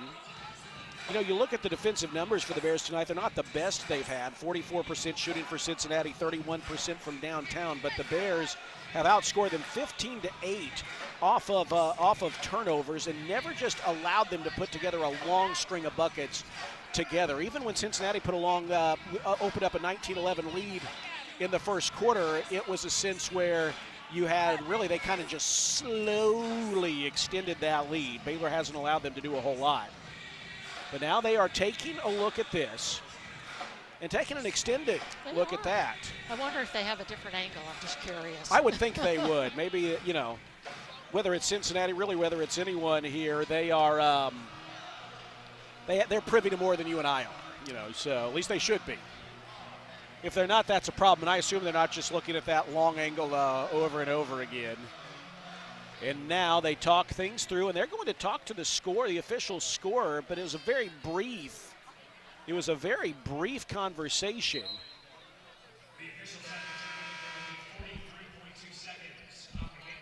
The officials have determined there will be 43.2 seconds on the game clock. Coach Nikki is encouraging the official to look and see if they reach across the sideline. 43.2 seconds to go. Official gives it to Bella. Bella bounces it into Talia Scott. Here's a double team. They get it back to Bella Fauntleroy. Bella Fauntleroy knifes inside and gets it out to Van Geitenbeek. Back to Talia Scott with 34 seconds to play, and Cincinnati is forced to foul. Well done. Baylor finding the open player, and the key to that is the ball got over to Markayla Johnson. Markayla knew where the outlet was, straight to Jana, and Jana got right back to Talia, and Cincinnati had to foul. 33.7 seconds to go. It's a 5-point Baylor lead. Talia could make it a 3-possession game if she hits them both. The first is up, and it's good. One more coming for Talia Scott. A game-high 24 points for her, 5 of 6 from the free throw line. Here's the second. It's up, and it's good. She hits them both. 7-point Baylor lead, 74-67. 33.7 seconds to go, and Cincinnati calls a timeout. Well, it hasn't been easy, but Baylor has put themselves in position, barring the crazy here, if they can get a defensive stop, or even if they don't, if they just kind of hold on to the basketball. Yeah, no shape. Crazies. What's amazing is that, Baylor both teams have taken good care of the basketball tonight. Cincinnati has 13 turnovers. Baylor has been able to manufacture 15 points off of those. On the other side, Baylor has 11 turnovers, but they haven't been as impactful. 8 points off of Cincinnati turnovers. So Baylor's been able to get some points off of those miscues, and they've also flipped the script on pulling down rebounds tonight. And I think that is all due to the rebounding queen and Little Paige Buggs, who has a double-double with 10 points and just a pedestrian 12 rebounds on the night. That's all. Another double-double for Buggs, one of only 6 players in Power 4 and the only in the Big 12 averaging a double-double. Cincinnati out of the timeout, having trouble getting it in. They barely get it into Torrance. Now to DeVillisi. Baylor up by 7. DeVillisi pops a jumper, and it rattles out. Offensive rebound by Crawford. We're down to 25 seconds to go. Crawford outside to Perry. Perry is going to have to launch a 3, and she hits it, cutting the Baylor lead to 4 with 19 seconds left. Oh, Cincinnati knocks the inbound pass away. It's going to stay with Baylor, but that was a little too close for comfort. We're down to 17 and a half seconds to go, but that Maya Perry off-balance 3 has cut the lead to 4. And now Coach Nicky calls a timeout. The Bears have 1 remaining. Oh, actually, that's Cincinnati, I beg your pardon, who calls the timeout. We got a review here. Are they looking to see if her foot was on the line? Oh, she was way beyond the line. Oh, she was way beyond the line? Okay. Let's see here. Are they looking at the time? I know. I don't know if they're looking at if the ball was out of bounds. If that was last touch maybe by someone on the Bears. Yeah, Bugs was the one who got the ball in. I think it was Bugs inbounding the basketball. But it was like in the hands of Baylor and got knocked out by Cincinnati. But if there was any other hands on it, that's what I'm purporting they're looking at. That would make sense to me. Here's a look at it. Bugs plays it in.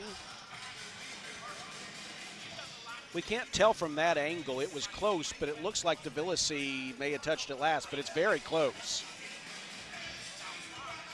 I mean, you could convince me that it was tipped back off of Talia and out of bounds, but we can't see from that angle. Well, it has not been easy tonight, and it's not done yet. 17 and a half seconds to go. Big call here. If this goes back Cincinnati's way, they'll have the chance to make it a one-possession game here with under 20 seconds to go. If it stays with Baylor, then Baylor's just got to get it in and drain some clock or draw the foul, you would think. But they continue to look at this. Baylor 74, Cincinnati 70, 17 and a half seconds to go. Cincinnati deflected Baylor's inbounds pass, and they're looking to see whether it was touched last. That or, plus time, but now they've too. called over Chuck Gonzalez to take a look at it. He's taking a look as well. A big call here in this game. Katoa, credit Cincinnati. They've never gone away in this game. They've just kind of stayed back in the rearview mirror for much of it. Whenever they've trailed, it's never been by much. Baylor had a 7-point lead, an 8-point lead, I beg your pardon, at 70-61.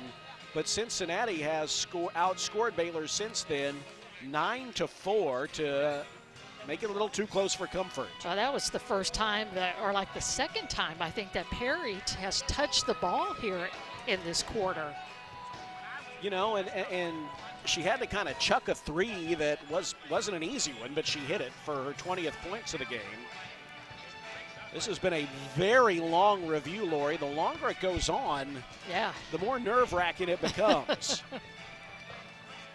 And here's the answer. Agree.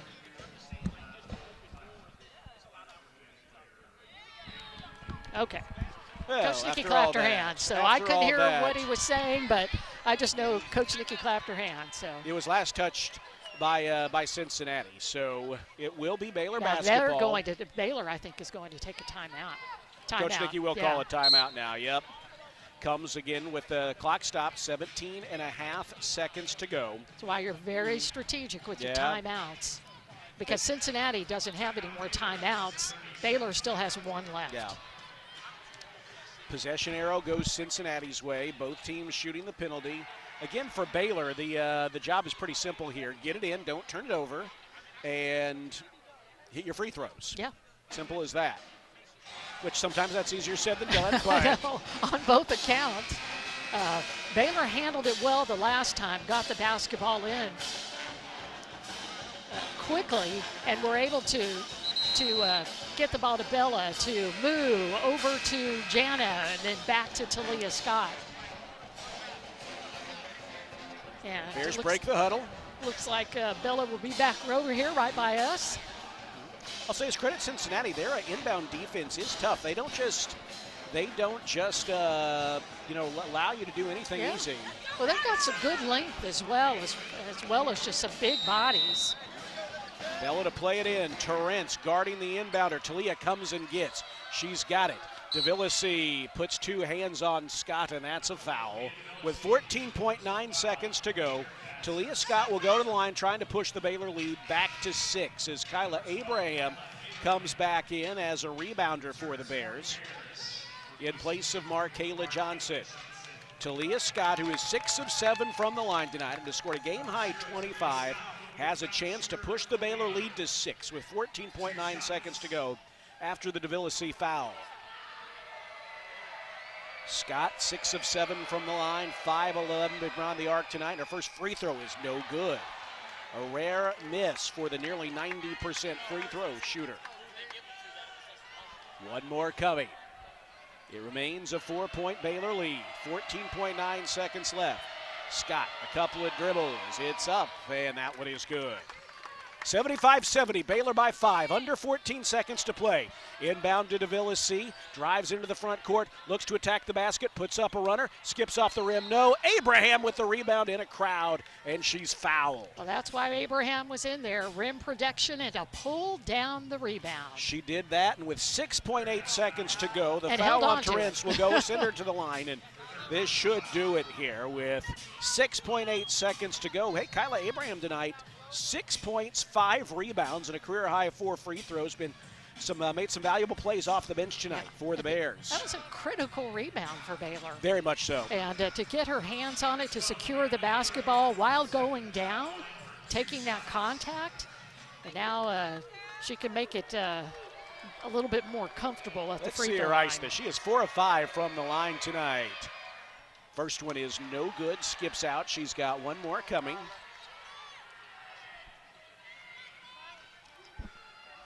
Abraham, a deep breath. She can make it a 6-point game with 6.8 seconds left. It's on its way, and she got the roll. Baylor by 6, 6 seconds to go. Inbound to Perry, 3 seconds, 2 seconds. She'll let a free three fly. It is short, and that's the ball game. Baylor, a hard-fought win on the road. Cincinnati battle. They made Baylor sweat for it, but the Bears will finish the day no worse than in a first-place tie after picking up a big road win here, 76-70 the final. Well, they did that on the strength of 4 players in double figures, led by Talia Scott, who got off to a pretty rough shooting start, but once she just gets one to go through, they just seem to come in bunches. She was great from the three-point line, got a couple of drives to go in, and was 7 of 9 from the free throw line. But I think she also is really seeing her value when teams key on her, get the ball to the other shooters, and she also had 3 rebounds and 4 assists, so really a good all-around game. Jenna Van Geitenbeek, outstanding tonight, 7 of 15, 5 of 9 from beyond the arc, just 1 off of her career high from beyond the arc, and I think the other stat that's important, Baylor from the free throw line, and Baylor finally winning a rebound. Finally winning the rebounding battle. 76-70, the final score. The Bears bounce back from that tough loss in West Virginia to get a win here on the road against Cincinnati. The First Central Credit Union postgame show is next. We'll hear from Coach Nikki and Jana Van Geitenbeek and give you the stats, scores, and more straight ahead from Cincinnati, where the Bears win 76-70 here on the Baylor Sports Media Network. Do you want to earn points while cheering on your favorite Baylor teams? Join Baylor Bold Rewards. Track your attendance on the Baylor Sports app across athletic events and earn points towards prizes and experiences. Download the Baylor Sports app or register online today at BaylorBoldRewards.com and start earning your points today.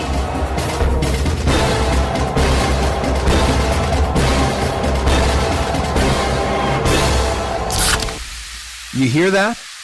That's the sound of Pepsi Zero Sugar, the better tasting, more refreshing Zero Sugar Cola. Listen to that endless pour. Pure refreshment. If it sounds this good, just imagine how it tastes. Oh yeah, so good. Pepsi Zero Sugar. Let your taste decide. Play ball! Spring in Waco means one thing: Baylor baseball on Magnolia Field at Baylor Ballpark. From big home runs to big-time moments, this season is packed with must-see action. Season tickets are on sale now, giving you the best seats, the best value, and every unforgettable play all spring long. Don't just hear the crowd, be a part of it. Get your Baylor baseball season tickets today at BaylorBears.com/tickets.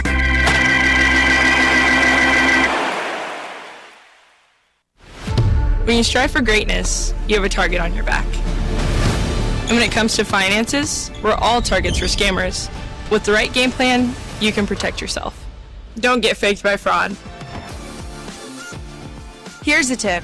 Never deposit someone else's money into your bank account. Scammers will send you money or overpay you and then ask you to refund a portion of the money back to them. This is a scam. This message is brought to you by Central National Bank. This has been live coverage of Baylor women's basketball. Now it's time for the First Central Credit Union post-game show. Brought to you by Texas Farm Bureau Insurance, championship partner of Baylor Athletics. Visit Texas Farm Bureau Insurance online to find a local agent today. Central National Bank, proud season sponsor of Baylor women's basketball. Nissan, innovation that excites. Libman, America's trusted brand name in cleaning. Premier ER and Urgent Care. Feel better now. Stay tuned as we break down the game. Listen to highlights, talk with Coach Colin, players, and more. All coming up on the Baylor Sports Media Network.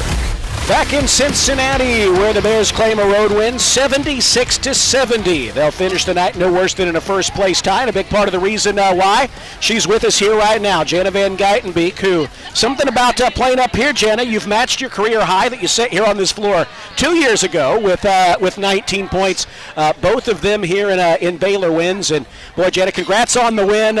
Your mama hops in the crowd in the picture for those of you watching on the courtside cam. But, Jana, a hard-fought game tonight. Credit Cincinnati. They played well, but you all just felt like every time you had an opportunity to make a play to pull away, you found a way to get it done. How was that? Yeah, this team is really good, and they have really good players who can get downhill and make mid-range shots, and they have good three-point shooters. And so every time I feel like we scored, they did the same thing right back. And so it was all about getting defensive stops. And then I think that we finally started doing that in the fourth quarter, and that was the difference in the game. You know, you look at your stat line, 19 points, 5 of 9 beyond the arc, 4 assists, 0 turnovers. That's always a good line. Yeah, that's always a good one here. And, hey, tell us about your confidence from three. Y'all as a team were great tonight from downtown, but it just seemed like you were really ready to shoot every time you had that opportunity. Yeah. Credit to my teammates. They were finding me. I mean, I shot 9 threes, which I think that's the most I've ever shot in a game. Like, they found me in the openings, and I was ready to shoot. I think I did have that confidence from the last time that we were here, just knowing, like, okay, I shot it well here before, I can do it again. And so that's what ended up happening. I have to ask the lawyer real quick. Did having our all-time leading three-point shooter, Sarah Andrews, in the stands, did that help? Yeah. Oh, I just got done crying after seeing her. So it's great to have her here. We had a great Baylor crowd here tonight. Mm-hmm. More than just Mrs. Van Geitenbeek here, but how much can you hear them when you're on the road and to have that kind of support? Having support on the road is really huge, and it means the world to me. I know it means the world to me when my mom is on here. Shout out to my mom, my beautiful mother. But yeah, we really. Yep, thank you. There's more obnoxious fans than her. We've seen now. So just thank you to all of those fans who travel with us and all the fans at home as well. We need more, so keep it coming. But we do. Very grateful for the ones we have. And also, Baylor won the rebounding battle. Mm-hmm. I think that was another place where Baylor flipped the script as well as getting some stops. You would get some one-and-dones and then come down, and that is really key, too. Yeah. It's kind of been missing for a little bit. Yeah. We have struggled lately on rebounding, so that was good too. In the beginning, obviously, but toward the end. So we just got to get better at doing that all 40 minutes. Yeah, I love to see little page bugs out there. I mean, Dariana is She's an animal. She truly is. She gets every single rebound. Like, she gets all my misses. I'm like, at least Bugs can get it. And I always go up to her, and I'm like, thank you, thank you, thank you. Well, you know, she moved with her 12 rebounds. She moved into 6th place all time. Oh, my God. Past Nina Davis, and next in her sights is Nalissa Smith. Wow. Good job, Bugs. Hey, Arizona State next back at home. Y'all be in a first-place tie at the very worst at the end of the day. How does it feel for you? You know, you all have been fighting for this, especially those who've been here 4 years, to have that chance to really head into February where every game matters like this. And you always get teams' best efforts, but that pressure seems to have really prepared you all well. Talking about you. Double-double, another double-double Another for one, Bugs. of course. Yes. It's too easy. And Kyla had a great game, too, out she there. did. Kyla Abraham. Kyla, good job. You're amazing. I love you so much. Hey, 5 of 7 at the free throw line, Kyla Abraham. Yeah, how about that? You're impressive. But going back home, another big one. Another big game at home here. You guys kind of have that target on your back, but it seems like you like that and feel good about that. Yeah, I think that we like that, just as you said. Well, and a big win tonight here on the road. Jana, career high, match your career high with 19 here again. Congratulations. Thank you. Thank you. Thank you. Jana Van Geitenbeek joining us here on the First Central Credit Union postgame show. First Central Credit Union, everything we do for you. We're going to hear from Coach Nikki a little bit later on. We'll have stat scores and more. But, Lori, I know what you're doing here, so I'm going to clear the way. I'm going to clear the lane and stay out of your way here. So you can, I just want to make sure that we talk again about the next 2 games at home. Yes. Mammoth games. Yes, they are. Baylor versus Arizona State. We're going to need Foster Pavilion to be full. And don't forget, it is the pink game. It's play for K, so wear pink to that game. And notice the little bit earlier time than usual. It's a game that'll tip off at 5 p.m. on Saturday, right? Yes. February 7th Only is Saturday, 3 home games right? remaining, yes. Saturday, February 7th, Arizona State. Like you said, a 5 p.m.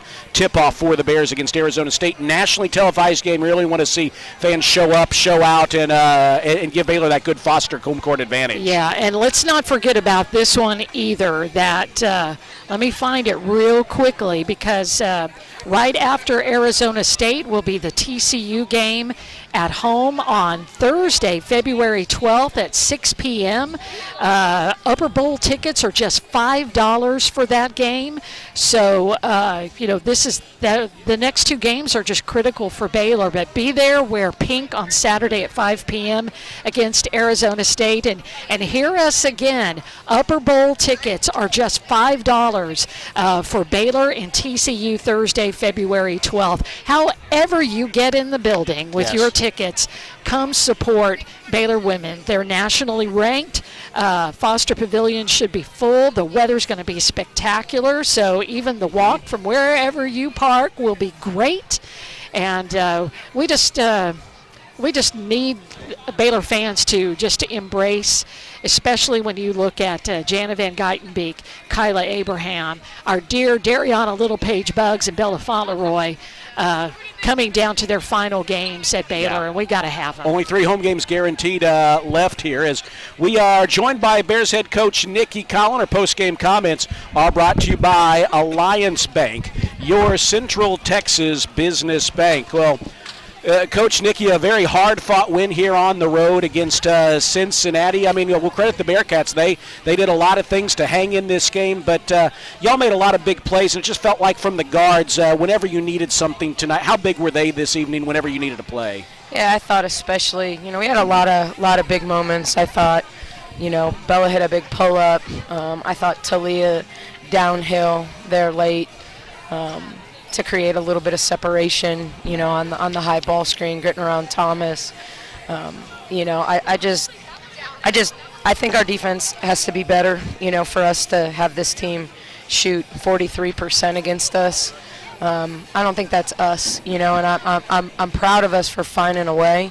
But you have to be better. Your defense has to travel, and it didn't really travel tonight, And then for us, I thought, we shot it better from 3 than we did from 2, and we didn't take our time at the rim. We got layups, and we just didn't finish at the rim. Like, I thought we got good shots. After the first quarter, I thought the first quarter we came out, when you look at the fact that we only had 11 turnovers and we had 4 or 5 early turnovers, we just weren't in the right spots. Like, like people, they asked me in the press conference what we did different in the second quarter.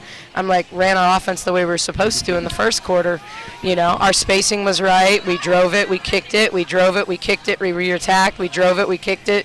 We went one more. Like they were willing to get us in that situation. And I thought late I had told Talia the roll is wide open. And she hit Kyla on that roll for an and one. And that's like, we've got to be able to see all the things that are there.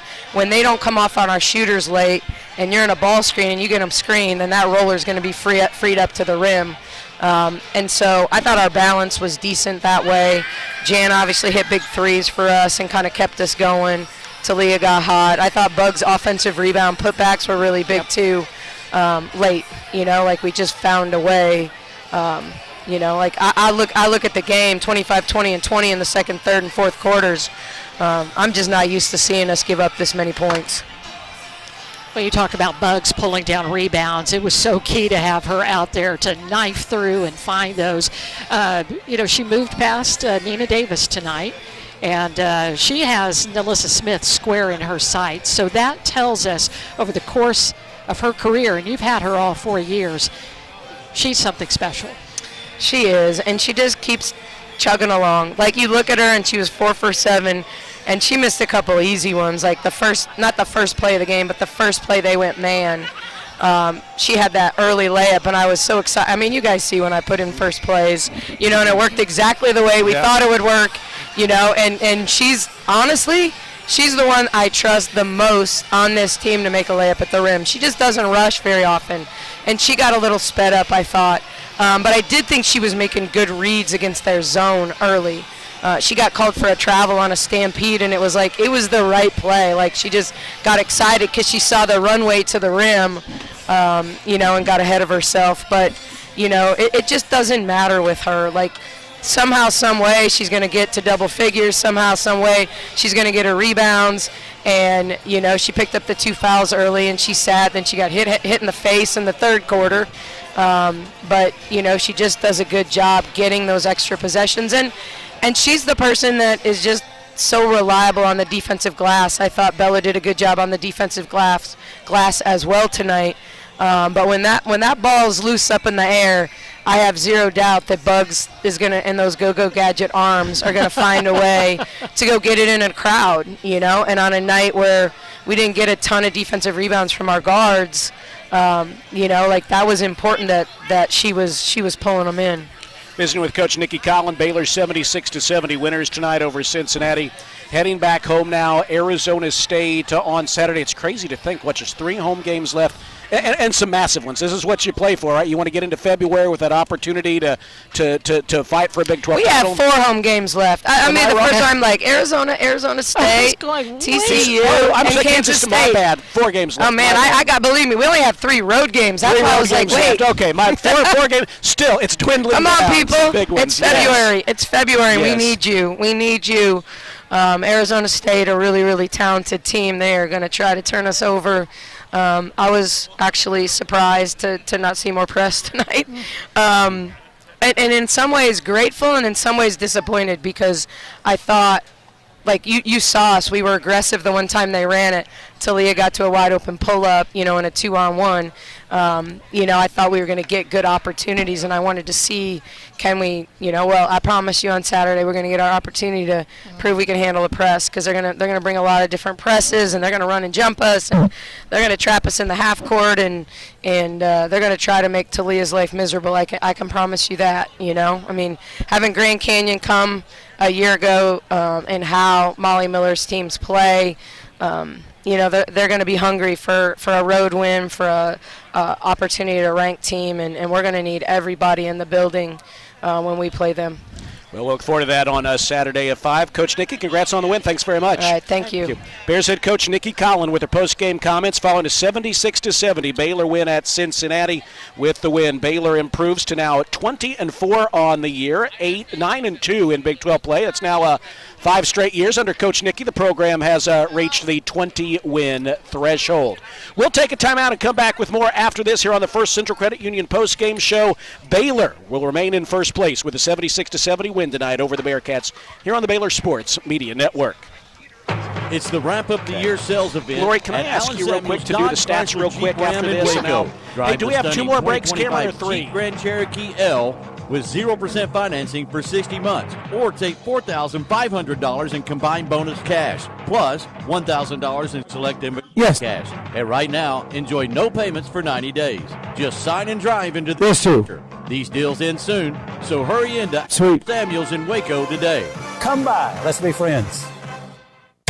Have you been to the new location of Green Eye Associates yet? You'll still receive the same award-winning service and excellent care from Dr. Green and her dedicated optometrists and staff. But now conveniently located in Woodway right off of Highway 84. Come see the expanded optical showroom and be sure to ask about innovative services like IPL treatments for dry eye symptoms and the brand new Sports Vision technology. Green Eye Associates, the official optometrist of Baylor Athletics. When you strive for greatness, you have a target on your back. And when it comes to finances, we're all targets for scammers. With the right game plan, you can protect yourself. Don't get faked by fraud. Here's a tip. Don't click on links in emails and text messages. Scammers send emails and texts that look real, saying there's a problem with your account or your order. Don't click. Don't do it, ever. Instead, go directly to the company's website and log in there. This message is brought to you by Central National Bank. Serving Texas since 2007, Magnolia Realty is a full-service brokerage led by expert industry knowledge and a commitment to community. With kindness and integrity at the forefront, every agent is equipped to help you navigate the market and make the real estate journey your own. Whether buying or selling, feel supported with an award-winning agent at your side from first offer to contract and close. Magnolia Realty serves cities including Waco, Dallas, Fort Worth, Austin, San Antonio, Temple. Learn more at magnoliarealty.com. Bluebonnet Health Services has been caring for Central Texans since 2004. Bluebonnet is locally owned and operated, which allows them the most interaction with patients each and every day, promoting compassionate care and integrity. They provide hands-on attention to their patients through a staff with years of experience. Bluebonnet Health Services provides home health care, supportive care, and hospice. Remember, it's your health, your choice. Ask your doctor for Bluebonnet Health Services. Everything we do for you. Slam dunk benefits at First Central Credit Union. Tip off with free checking that pays cash, less fees, great rates, quick local loans, easy online applications, a free mobile app, secure remote control cards, 24/7 deposits, and more services at our ATMs, and a free new member t-shirt. Join today at firstcentralcu.com. We're your team. Everything we do for you. Eligibility and application requirements apply. Member NCUA. Fox Sports Radio, 93.9 K230 CK and KRMX HD3 Waco. Baylor fans, ready to keep it cool this season? Ice and Easy delivers premium ice lightning fast. From tailgates to restaurants, construction sites, concerts, and races, Ice and Easy has you covered. Game day or work day, keep your drinks cold and your spirits bold. Ice and Easy. We deliver, you chill. Proud supporter of the Baylor Bears. You hear that? That's the sound of Pepsi Zero Sugar, the better tasting, more refreshing Zero Sugar Cola. Listen to that endless pour. Pure refreshment. If it sounds this good, just imagine how it tastes. Oh yeah, so good. Pepsi Zero Sugar.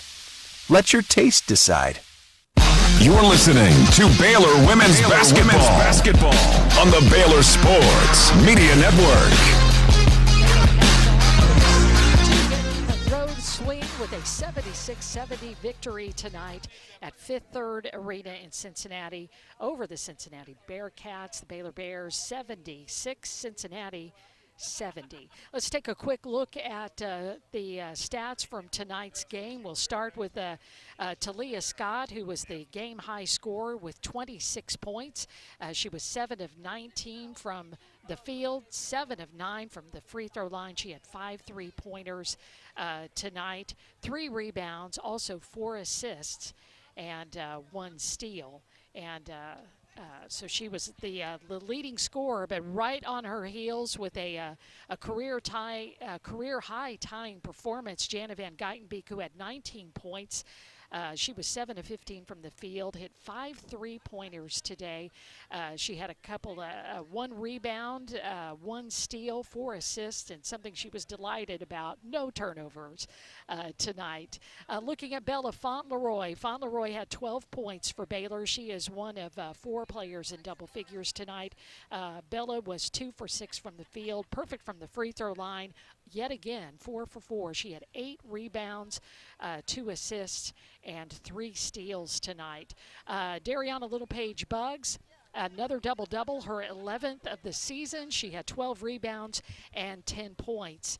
She was 4 of 7 from the field, 2 for 2 from the free throw line. Also had 3 assists on the night. Another quick note about Littlepage-Buggs. She moved past Nina Davis for number 6 all-time in rebounding for Baylor. And next in her sights is the great Nalissa Smith.